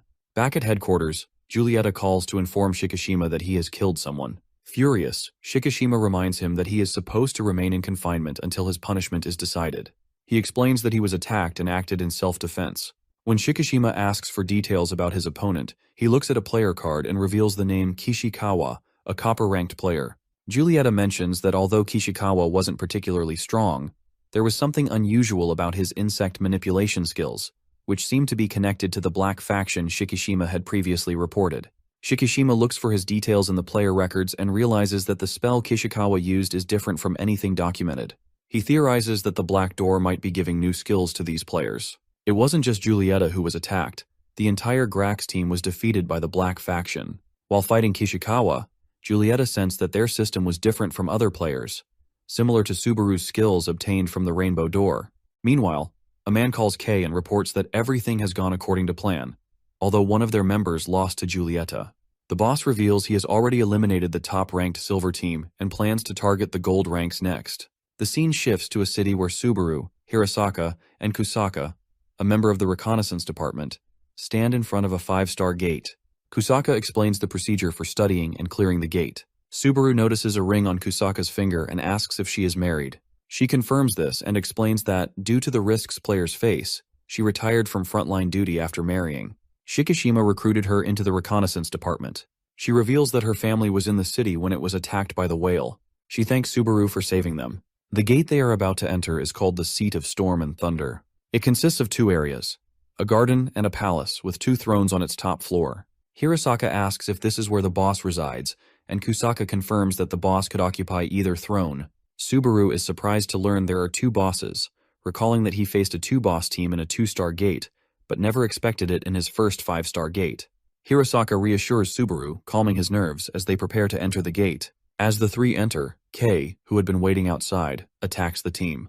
He calls someone, instructing them to open the black door in 10 minutes. On the other end of the call, Taiga appears in a transformed state. Inside the 5-star gate, the team finds a massive palace. Hirosaka immediately senses something is wrong and asks Saya to lock the door. She complies, and as the door shuts, dark clouds gather, strong winds blow, and an overwhelming presence fills the air. The 2 bosses emerge, Storm Delta, a level 89 boss, and Thunder Killam, a level 93 boss. Both bosses recognize the shining knight among the players, and sense Subaru and Saya's presence, which they find unpleasant. As the battle begins, knight soldiers approach, each stronger than the whale Subaru previously fought. Subaru shouts to Saya to use as much mana as needed, and she begins casting various spells. Realizing the difficulty of the situation, Subaru knows he must go all out from the start. Without hesitation, he activates his Immortal Inverness spell and charges into battle. Hirosaka raises 2 fingers, and a bright golden light surrounds the guards. A massive blade shoots up from the ground, cutting some guards to pieces. Yet, even after the powerful attack, half of them remain standing. As he continues fighting, Hirosaka notices Subaru targeting a guard's leg. Surprisingly, the guard grabs Subaru by the leg, flips him over, and slams him onto the ground. Stunned, Subaru feels the guard punch his chest, breaking his suit. The blow is stronger than anything Subaru has faced before, even from Sushi or Carrion. The guard prepares another attack, but Hirosaka shouts to Subaru. With rainbow-colored eyes, Subaru kicks the guard and follows with an elbow strike, breaking through the guard's defenses. Shocked but determined, Subaru declares he isn't there to hold Hirosaka back. He uses his blood whip to trap the guard, twisting him before smashing him with a drill. The 54th level Thunderstorm Knight falls, but Subaru is left shaken. His level doesn't increase, and he only gains a few points. Subaru remains at level 31, with a third of his health and half his mana gone, all for defeating just 1 guard.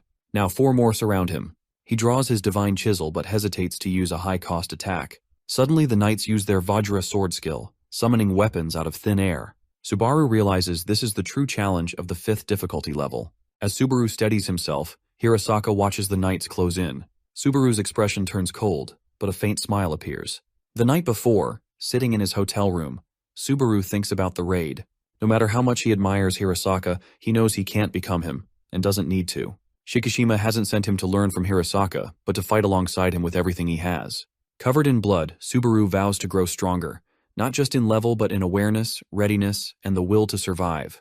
Memories of Sayaka's death, Sawatari's pain, and Kana's loss fuel his resolve. As the guards attack, Subaru jumps to meet them. With his chisel, he blocks their swords but struggles to stand. One guard cuts his blood armor from behind, enraging Subaru. Using blood tentacles, he grabs the guard's arm, slashes it off, and decapitates him. The others stand shocked as Subaru defeats the level 59 opponent. Critically injured, Subaru levels up, restoring his health and mana. When the guards attack again, Subaru vanishes and reappears in the sky. He swings his chisel, killing 2 knights, levels 53 and 63. His level rises again. Standing in the rain, Subaru's rainbow-colored eyes meet the terrified gaze of the remaining guards. Something inside him has changed. Earlier, Shikishima had instructed Hirasaka not to save Subaru until the last moment, and to avoid giving him tips. When asked why, Shikishima explained that Subaru had the potential to reach their level. He only needed practice and a fierce battle to push him to his limits. Shikishima admitted he couldn't teach others, and urged Hirasaka to inspire Subaru by demonstrating his strength. Calling Hirasaka the strongest, Shikishima left him to reflect on his role. Now standing in the rain, Hirasaka smiles at the thought. As guards attack, he makes 2 swift swings, effortlessly defeating them. Watching Subaru, Hirasaka wonders if he might one day become a beacon of hope. He remembers the report about the appearance of a 6-star gate. 8 years have passed since the first gate appeared, and despair grips the top players. When the first gate emerged, its maximum difficulty was 3 stars. But over time, the challenge escalated. 4-star gates appeared 3 years later, followed by 5-star gates. Each increase in stars brought a 10-fold rise in difficulty. The association predicts a 6-star gate will appear soon, and Shikishima foresees a 7-star gate in 4 years. He and Hirasaka discuss their predicament at a long table. Shikishima asks if they are 10 times stronger than 2 years ago. Hirasaka admits they're not. To handle a 6-star gate, they would need their entire gold-ranked team. Shikishima, frustrated, laments that players may soon be unable to match the gate's ever-growing difficulty. He wonders who could survive a challenge 10 times harder than a 5-star gate. Shikishima realizes the sky clock would break after just 1 failure since the time limit for 5-star gates is already stretched to its limit. He begins to believe humanity might have no choice but to accept defeat. Hirasaka feels the weight of his fears, thinking about the friends he might lose. Suddenly, Shikishima takes a call from Kinokawa, who's at a hospital with Udu. She mentions they're interrogating suspects in a murder case and shares strange information. The appearance of a rainbow door. This piques the interest of both Shikishima and Hirasaka. Meanwhile, Subaru battles a knight with everything he has. Using his heaven sword, he clashes with the guard, his movements sharp and precise. Hirasaka observes Subaru, impressed that the boy now relies solely on his swordsmanship. During the fight, Subaru maneuvers onto the guard's arm and unleashes his divine chisel, cutting through his opponent. He defeats the level 56 Wind and Thunder guard with a focused fury. Subaru begins to understand his weapon better. By focusing on the tip of the blade, he activates a technique that pierces strong defenses while conserving mana. Hirasaka notices Subaru's growth, not from instruction, but from learning through his battles. In the sky, Saya uses her killing field skill, scattering blood drops that explode on contact. Despite her efforts, she realizes her attacks aren't enough to handle the guards at her level.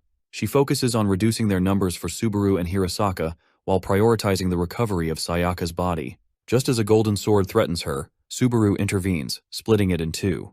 He tells Saya to stay safe and be careful before returning to his fight. Subaru then joins Hirasaka, sharing his frustration about the difficulty of leveling up at this stage. Hirasaka explains the palace might be an extra stage, similar to the cat boss stage Subaru once faced, where only bosses appeared. Subaru realizes the guards are summoned by a skill, yielding minimal experience points. There are only 2 bosses here, Thunder and Storm, who sit on their thrones.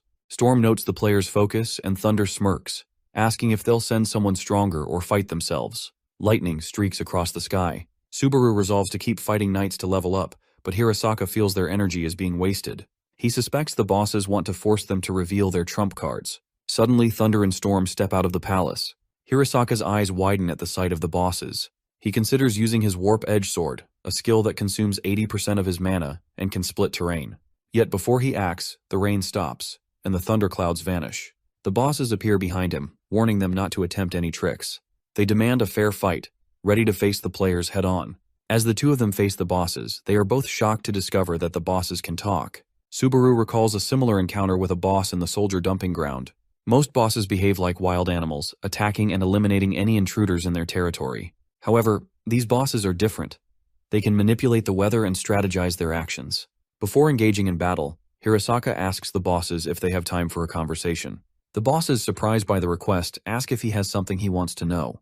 Clenching his fist, Hirasaka questions them about the doors, demanding to know their purpose in appearing in the world.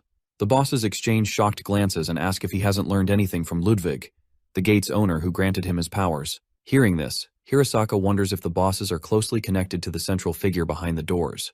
The bosses reveal that they have been trapped in this place for a long time and agree to share what they know. Subaru and Hirasaka can hardly believe they might uncover the secrets of the world so easily. Hirasaka quickly pulls out his phone to record the conversation, lacking confidence in his ability to remember it all. However, as the bosses begin to speak, their words become garbled and incomprehensible, like a glitch. Frustrated, the bosses apologize, explaining that a protective force prevents them from sharing such information. Subaru wonders aloud if there are limits to what the bosses can reveal. Hirasaka, refusing to give up, asks if they can write the information instead of speaking it. He fears that Shikishima will be furious if he returns empty-handed. The bosses dismiss the idea, stating it's impossible. However, they propose a challenge. If Subaru and Hirasaka can defeat them, they'll be one step closer to the truth. The bosses settle their roles by playing a few rounds of rock, paper, scissors. The storm boss wins and immediately chooses Hirasaka as his opponent, charging at him with no warning. Hirasaka barely manages to block the attack at the last second. As their battle intensifies, the storm boss praises Hirasaka's strength, remarking that Ludwig chose the perfect possessor. Hirasaka realizes this boss is far stronger than anything he has ever faced. Meanwhile, Subaru finds himself face-to-face with the Thunder Boss. Overwhelmed, he instinctively steps back in shock. The Thunder Boss looks annoyed and mutters about having to deal with the hated immortal possessor. Hearing this, Subaru nervously asks what he means. The Thunder Boss clarifies that it's not Subaru's fault, but doesn't elaborate further. Despite the intimidating presence of his opponent, Subaru feels oddly calm. The casual conversation confuses his senses, making him temporarily forget the gravity of the situation. The boss tells him he plans to have some fun before finishing him off. Before Subaru can react, the Thunder Boss launches a thunder attack. Subaru underestimates the boss's strength and is struck directly, his body burned beyond recognition. The Thunder Boss, disappointed, compares Subaru to a crushed bug, too weak to be worth the effort. As the boss mocks Subaru's fragility, Hirasaka glances back at his fallen friend. The Storm Boss takes advantage of this distraction, delivering a devastating blow that destroys one of Hirasaka's eyes. The Thunder Boss picks up Subaru's divine sword, surprised to see it unharmed by his lightning strike. Realizing the sword's power is the source of Subaru's imbalance, the boss concludes that Subaru must be the possessor of the immortal god Vanquish. As the Thunder Boss contemplates his next move, Saya's desperate voice rings out. The Thunder Boss warns her not to try anything or else she will face the same fate as Subaru. With her face streaming with tears, she remembers his words asking her to stay safe. She screams at him to stand up. The boss dismisses her cries, pointing out that Subaru's legs have been destroyed and he can no longer fight. Suddenly, Subaru's voice cuts through the chaos. He tells Saya to stay out of the battle. He used the same technique he employed against Taiga.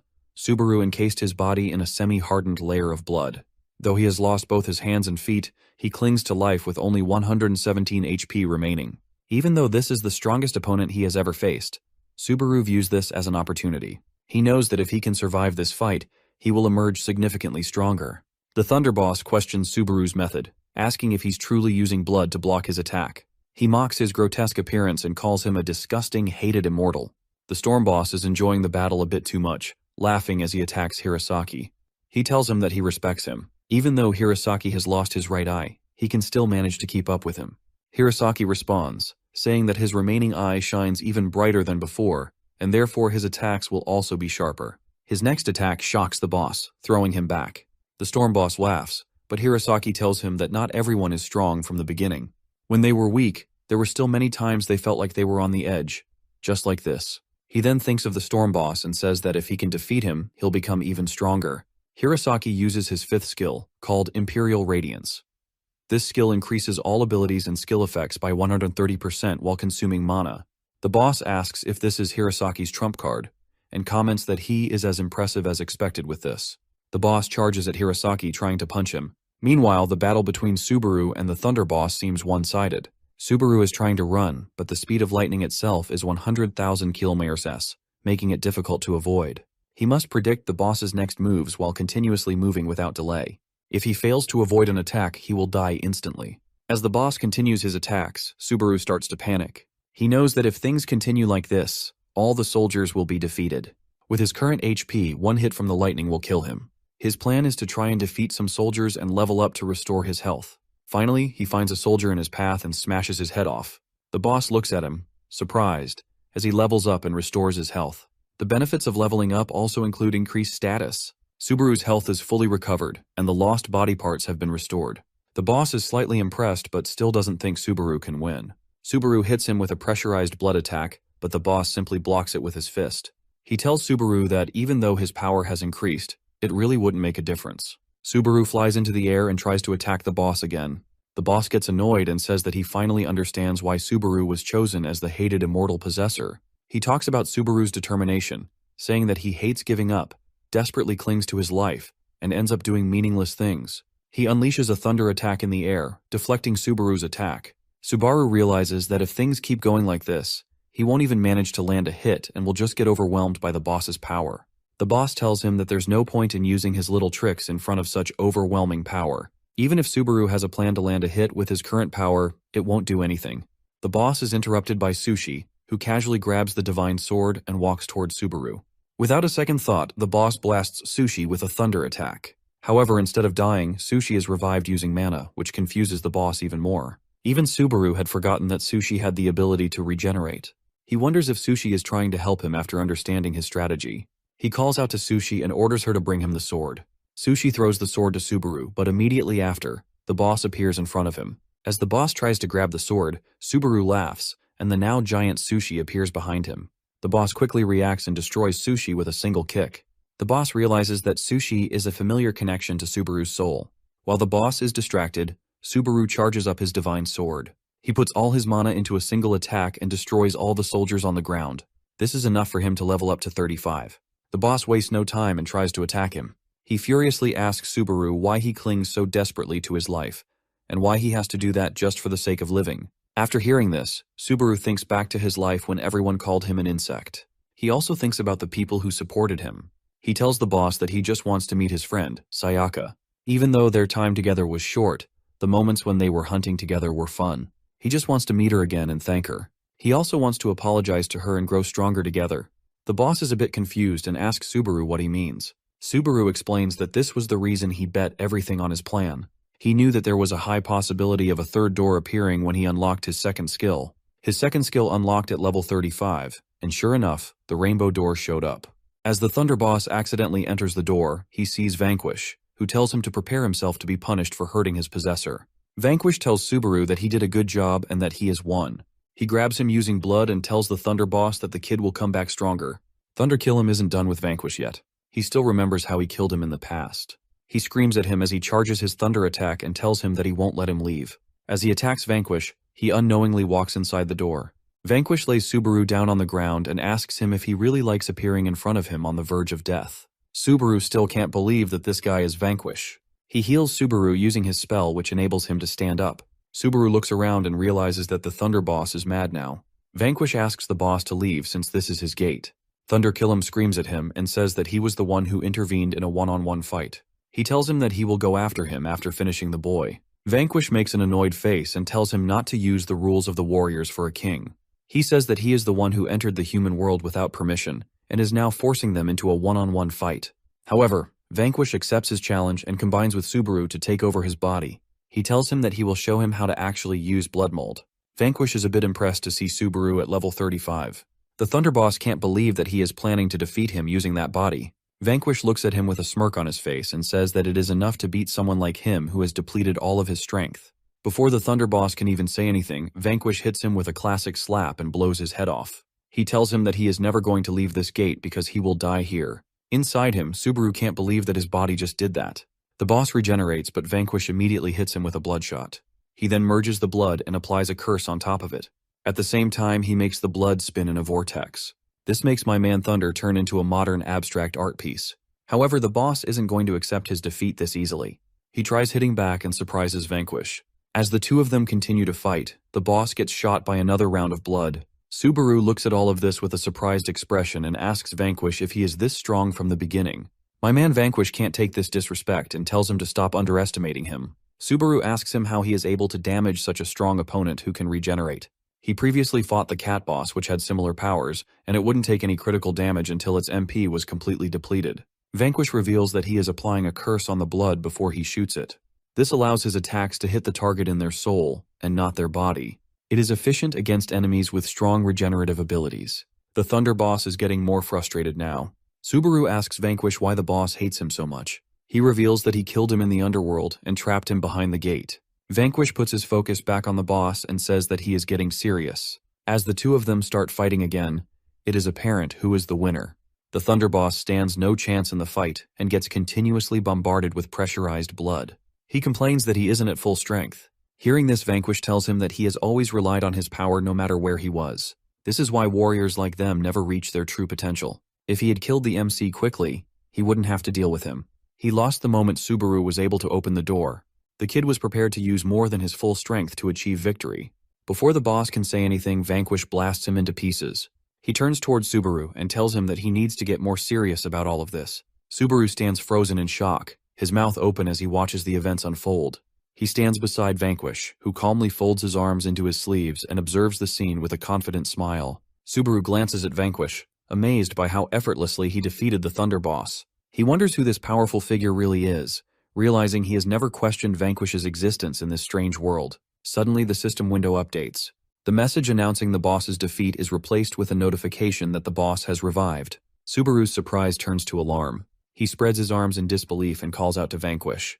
But Vanquish only grins and tells him not to panic. He explains that this is just the Thunder Killam's leftover power. The boss used Storm Parousia, level 5, a skill unique to weather deities. It restores 5% of their maximum HP and revives them, but it can only be used once every 240 days. The Thunder boss, now crackling with lightning, leans forward and lets out an enraged scream. Vanquish doesn't flinch. With a simple flick of his fingers, he forces the boss to the ground, ordering him to topple over. The boss raises his head, growling furiously, his face twisted in anger. Subaru watches, stunned. He didn't know such resurrection skills existed. Vanquish explains that these bosses have powerful souls, but their revived forms often lose control of their senses as a side effect. Subaru feels a chill of fear. He realizes the Thunder Killam is only defeated because of Vanquish's presence. Facing the boss, even in this weakened state, seems impossible without him. His thoughts drift to Hirasaka, who is likely battling a similarly formidable opponent. Interrupting Subaru's thoughts, Vanquish speaks up, reminding him of the trial. Raising a finger, Vanquish declares that Subaru's challenge is to defeat the revived Thunder Killam. Subaru's expression shifts to disbelief. Vanquish warns him that if he fails, he is of no use. He also makes it clear that he won't intervene, even if Subaru is in danger. He tells him that he needs to ignite his hatred. Subaru, confused, responds that he has no reason to hate the Thunder boss. What Vanquish means is that people who want to achieve something always have something they hate. For most of them, it's their own self. Subaru is still confused by his words. He explains that it may be because he was treated as an insect by people around him. For this reason, somewhere deep, he hated himself for being so weak. This is also why he doesn't mind throwing away his life for others. Vanquish tells him that this mindset is wrong. He says that he shouldn't blame himself for being weak but hate his weakness. Hatred is not for him to stay in the past but to strengthen him to move into the future. All of this makes our boy a bit emotional, and tears start rolling down his eyes. He grabs his divine chisel and starts moving towards the boss. Vanquish tells him that if he can ignite his hatred and become stronger, he can start loving himself someday and be truly happy. My man casually spitting words of wisdom in the middle of a fight. Due to his level up, he received a new skill called the Curse Blood. It consumed mana to apply a curse to blood mold, which caused it to deal damage to the enemy's soul and not their body. Subaru walks towards the boss with a cold expression and apologizes for making him wait. As the Thunder Killam arrogantly laughs, Subaru charges his blade and prepares to end it all. At the same time, the Storm boss is having a hard time against our boy Hirasaka. As he tries to run away, the top rank binds him by his second spell and holds him in place. He has been using his Imperial Radiance skill, which consumes a lot of mana. He only has 48 seconds to finish this fight. He knows that he has to end it now and uses the Flying Dragon Slash. It is so strong that it splits the boss in half. The Storm boss realizes that the player is getting stronger and stronger. As he regenerates, Hirasaka uses his giant Beastbreaker attacks and cuts him in half again. He continues to overpower him with more and more attacks until the Storm boss can't regenerate fast enough. Hirasaka's 7th skill allows him to use the techniques of well-known commanders who studied under Ludwig. As he defeats the boss, he falls to the ground since he is so exhausted. He almost ran out of mana and health during this fight. As he looks for Subaru, he notices the rainbow door in the distance. Suddenly he gets a notification that the boss has been revived. This makes him think that he has let his guard down. The boss charges at him at full speed while Hirasaka is still on the ground. Before he can reach him, Subaru shows up with a rainbow glow around him. He punches the boss using his curse blow and destroys him completely. He has leveled up to 45. When Vanquish defeated the previous boss, he was inside Subaru's body, so it was counted as his own kill. He didn't get any XP for the second boss since he only dealt the finishing blow. Hirasaka raises his hand to his left eye, which darkens briefly as a notification pops up. His level increases from 84 to 85. When he lowers his hand, his eye returns to normal. Subaru smiles faintly as the two stand amidst the battle-scarred ground. Hirasaka thanks him and admits it was a dangerous fight. He smiles with his eyes closed, expressing gratitude for saving his life. Hirasaka then notices that Subaru's level hasn't increased. Subaru sheepishly explains it's because he only contributed the last 5% of the fight, and gate rules state no experience points are awarded if the damage dealt is less than 20%. Renji wonders how he didn't know about this. Subaru calls out loudly to Saya and Sushi. Hearing his voice, she pops her head from the palace. On the roof, Saya and Sushi peek out, looking surprised. Saya smiles, while the cat on her shoulder yawns. She expresses relief that Subaru is safe. He thanks her and says that it's finally over. The group finally decides to leave the gate. The heroes enter a room together. Inside, 3 people look at them. One of them is Udo. With him he has the #1 healer in Japan named Hishizaki Ryuji. Udo reveals that Subaru set a new record by clearing a 5-star difficulty in 22 minutes. The healer thanks Hirasaka for his hard work. We learn that he is the little brother of Kusaka who is leading the reconnaissance department. Due to them being attacked, the entire department has been withdrawn. Hirasaka notices another guy in the room with his face badly beaten. He asks who it is. Udo explains that it's Kei, a former bronze rank now working under Taiga. Kei angrily denies being anyone's subordinate and challenges them to a fight. Udo reveals he received an anonymous tip. When he rushed over and approached him, he started attacking him, which led to his arrest. He waves his book, further angering Kei, who grits his teeth and glares furiously as he mentions interrogating him about the Black Faction. Udo then turns to Subaru and asks him about the 5-star gate. Subaru smiles shyly. Hirasaka answers instead, admitting he thought they wouldn't survive. Udo picks Kei up like a child and prepares to put him in the car. He tells them to just put all the details in their report and to take a day off. Hirasaka tries to slip away quietly with a grin, ready to accept an offer, but someone grabs his collar from behind. Udo pulls him into the car, telling him that Shikishima needs him. Saying goodbye, Hirasaka assures them they'll meet again. Subaru and Saya wave to the group. Even the cat on Saya's shoulder waves its paw. Saya turns to Subaru and calls him out. However, he mindlessly glances to his right and says that he has figured out how to meet Sayaka. Subaru and Saya sit on the roof of a tall building looking at the system screen in front of them. The description mentions the ability to replace a soul, but it only works when the original soul is restored to a vital state.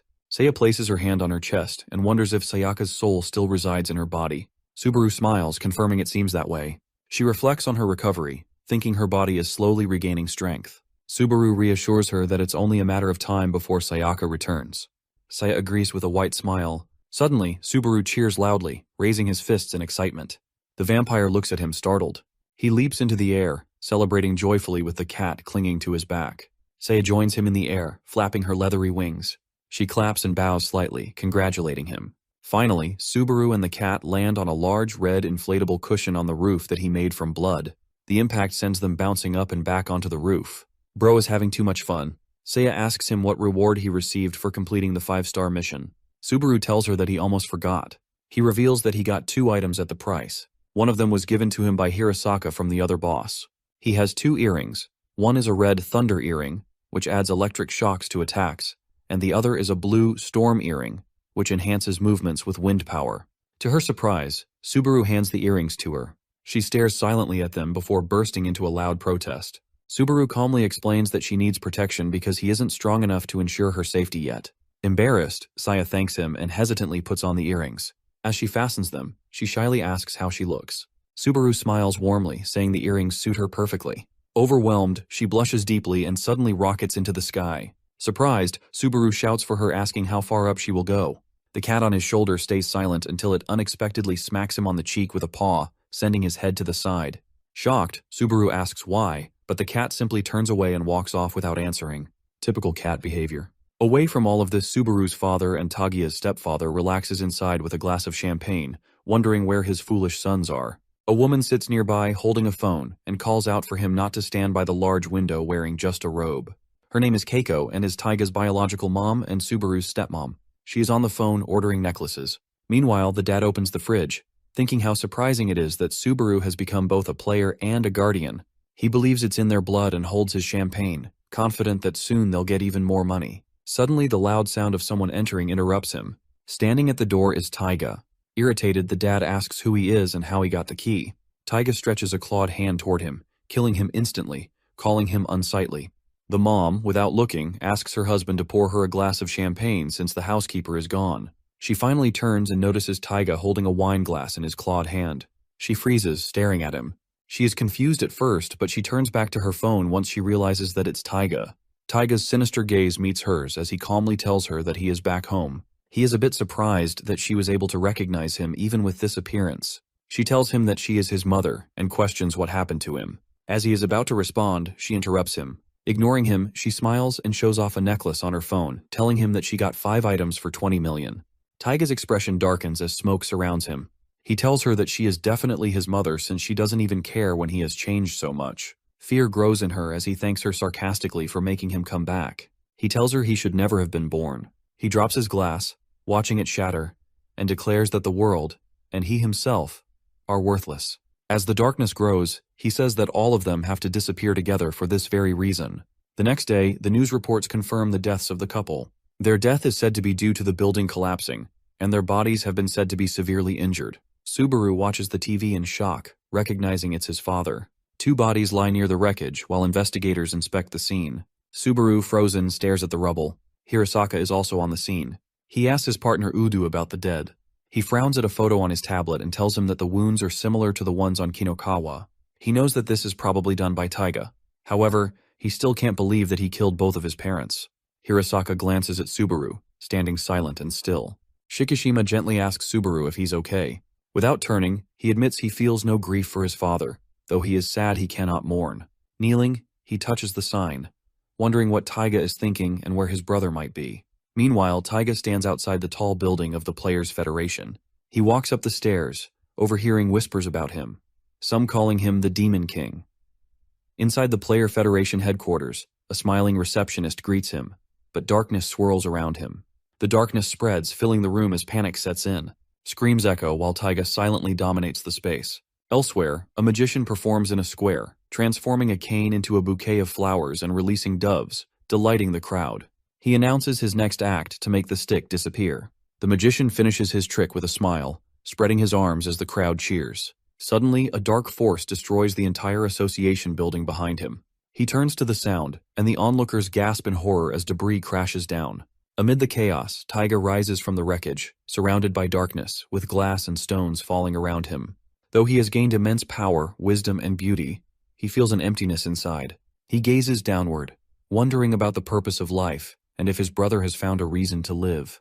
Meanwhile, a white limousine speeds down a road. Inside are the gold ranks who are headed at the scene. Udo sits with his arms crossed, frowning, while Hirasaki hangs his head in silence, glowing faintly. Shikishima, visibly tense, shouts orders over the phone, instructing his team to protect the celestial clock and avoid staying in one location for too long. Udo says that Taiga got him since he successfully distracted them with his parents' death and attacked the headquarters. He asks Shikishima about the casualties, and he tells him that at least 150 players were killed and countless others were injured in the attack. Shikishima curses under his breath, overwhelmed by the gravity of the situation. When his phone rings, he hesitates before answering. The unfamiliar voice introduces himself as Kiryu Issei, a member of the Dark Faction, and casually asks how they feel about the declaration of war. Flames flare around Hirasaki as anger fills the car. Shikishima demands to know their intentions, and Kiryu reveals that 6 more locations will face similar attacks. He also reveals that Taiga is in one of those locations and wishes them good luck in finding him. Infuriated, Hirasaka steps out of the limousine with his sword in hand. My man is ready to cut anything in sight. Udo protests, but ultimately lets him go since they can't afford any more casualties. Shikishima calls out to Kiryu and asks him if he is the same guy who was watching them at the school. As the guy confirms it, Shikishima threatens to fill his body with holes once he meets him. The man ends the call by saying that he will be looking forward to that. The call ends abruptly, leaving the gold players scrambling to uncover the 6 targets. Shikishima connects the dots, realizing the enemy's goal is to destroy the celestial clock. He remembers when Kokugaiji talked about breaking the sky clock. Taiga's ability is also time acceleration, so their plan is probably to accelerate the time of the door. This will reduce the sky clock to 0 as a penalty for failing to clear the gate. The most efficient door for them to pick at the moment would be a 5-star gate with a large amount of time remaining. Shikishima reveals that the celestial clock currently shows 870 days, 6 hours, 22 minutes, and 17 seconds left. Destroying just 3 of those doors would be enough to turn the tide in favor of the dark faction. Shikishima frowns as he decides to send people to defend all 5 doors. He orders them to inform the top ranks as soon as they discover an enemy. On the street, a group of players listens intently to his instructions over the phone. Only the strongest players are deemed fit to fight, with gold players specifically tasked with confronting Taiga. The war has officially begun. On the top floor of the Shibuya 106 building, a gray-haired man from the dark faction sips coffee while holding a phone. Himeno Yumeno from the same group balances her phone on her shoulder and questions why they don't just perform a surprise attack on all 6 locations. Araya Kuhei on the other end of the call dismisses the idea and tells her that it would be too boring. Yumeno asks about Yatsurugi's condition and if he got crushed along with the headquarters. The guy tells her that he seems to have escaped. He has also heard that he is aiming for Subaru in accordance with Kiryu's orders. Subaru sits on a rooftop with sushi as he gets approached by 3 men from the black faction. He frowns as Kuruki Taichi casually blows a bubblegum bubble, and Kaga Shingo glares in anger. The third guy takes out his blade and tells him that he has no grudge against him, but he still has to die. Subaru gets up and puts on his blood armor. He tells them that he has heard everything from Shikishima, so he can't let any of them run loose. He also holds no grudges towards them, but he also has to beat them. Subaru tells them that he will make them spit out the location of Taiga. The men taunt Subaru, one asking if they're allowed to attack together. Subaru remains calm, watching his opponents. The buzzcut guy acts a bit tough and says that he will embarrass him. Shingo, filled with quiet rage, yells that Subaru couldn't possibly defeat even one of them, let alone all 3. A strange monster resembling a Halloween pumpkin appears in front of Subaru. It comments on Subaru's armor, suggesting their abilities are similar. The monster leaps toward the MC, shouting for him to prepare. Subaru stomps his foot, releasing a burst of red energy that strikes the monster. The impact shatters Shingo's purple armor, sending pieces flying. Blood spurts from Shingo's mouth as he screams in agony, confused about how he managed to overpower him. His move destroyed the armor from within by pouring blood into its cracks. As Shingo collapses, he can't help but wonder what just happened to him. Kei watches Subaru with wary eyes, realizing the terrifying precision of his attack. He knows that he has gotten stronger. He smiles ominously as he challenges him to a fight. He launches himself towards Subaru, who remains kneeling in a defensive stance. As Kei swings his twin swords, each strike releases waves of energy that leave deep cracks in the rooftop. Subaru watches intently, noticing the ground deteriorating unnaturally. He deduces that Kei has infused black smoke into his blades and recognizes the danger of taking a direct hit.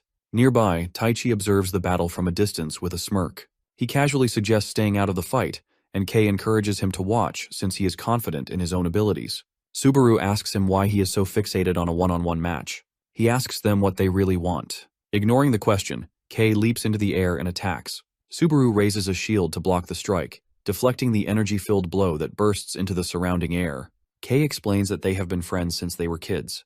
He is the gang's leader while Shingo is his underling. Taichi always watches them from a distance. In other words, this is just the norm for them. As Kei lands another strike, Subaru narrowly evades and presses for answers, asking him about his affiliation with the Black Faction and their mission to destroy the Celestial Clock. Kei, still smirking, denies any grand purpose, stating that his only goal is to become stronger. He declares that his ambition to defeat the strongest players drives his every action, even if it means opposing the heroes.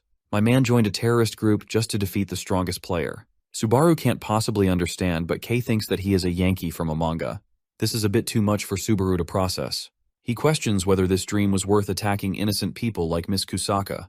Hearing this, Kei shows confusion, and it seems like he doesn't know who she is. Subaru explains that he is talking about the 3 people they met in front of the 5-star gate. Hearing this, the guy tells him that it was their own fault, since they stepped out of the front lines because they were weak. The dismissive remark fuels Subaru's anger, and he punches Kei squarely in the face, sending him flying. As he gets up, he is shocked to see that the MC has become even faster than when he defeated Shingo. Subaru glares at him and accuses him of harming those who risk their lives to protect others. He expresses disgust at Kei's selfish ambition, declaring that such a dream is not worth the cost of innocent lives.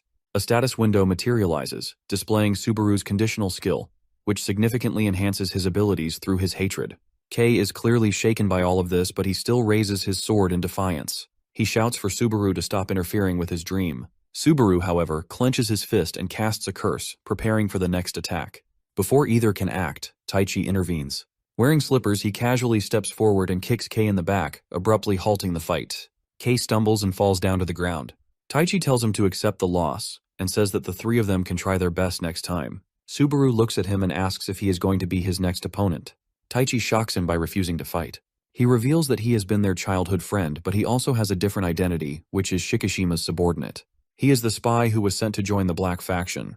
He says that he came here to tell him the location of the 6 gates. As he tells him about all the gates, he says that the battle has already begun. At the same time, Shikishima stumbles upon Taiga at one of the gates. He was hoping to find the guy in the glasses, but he accidentally stumbled upon something better.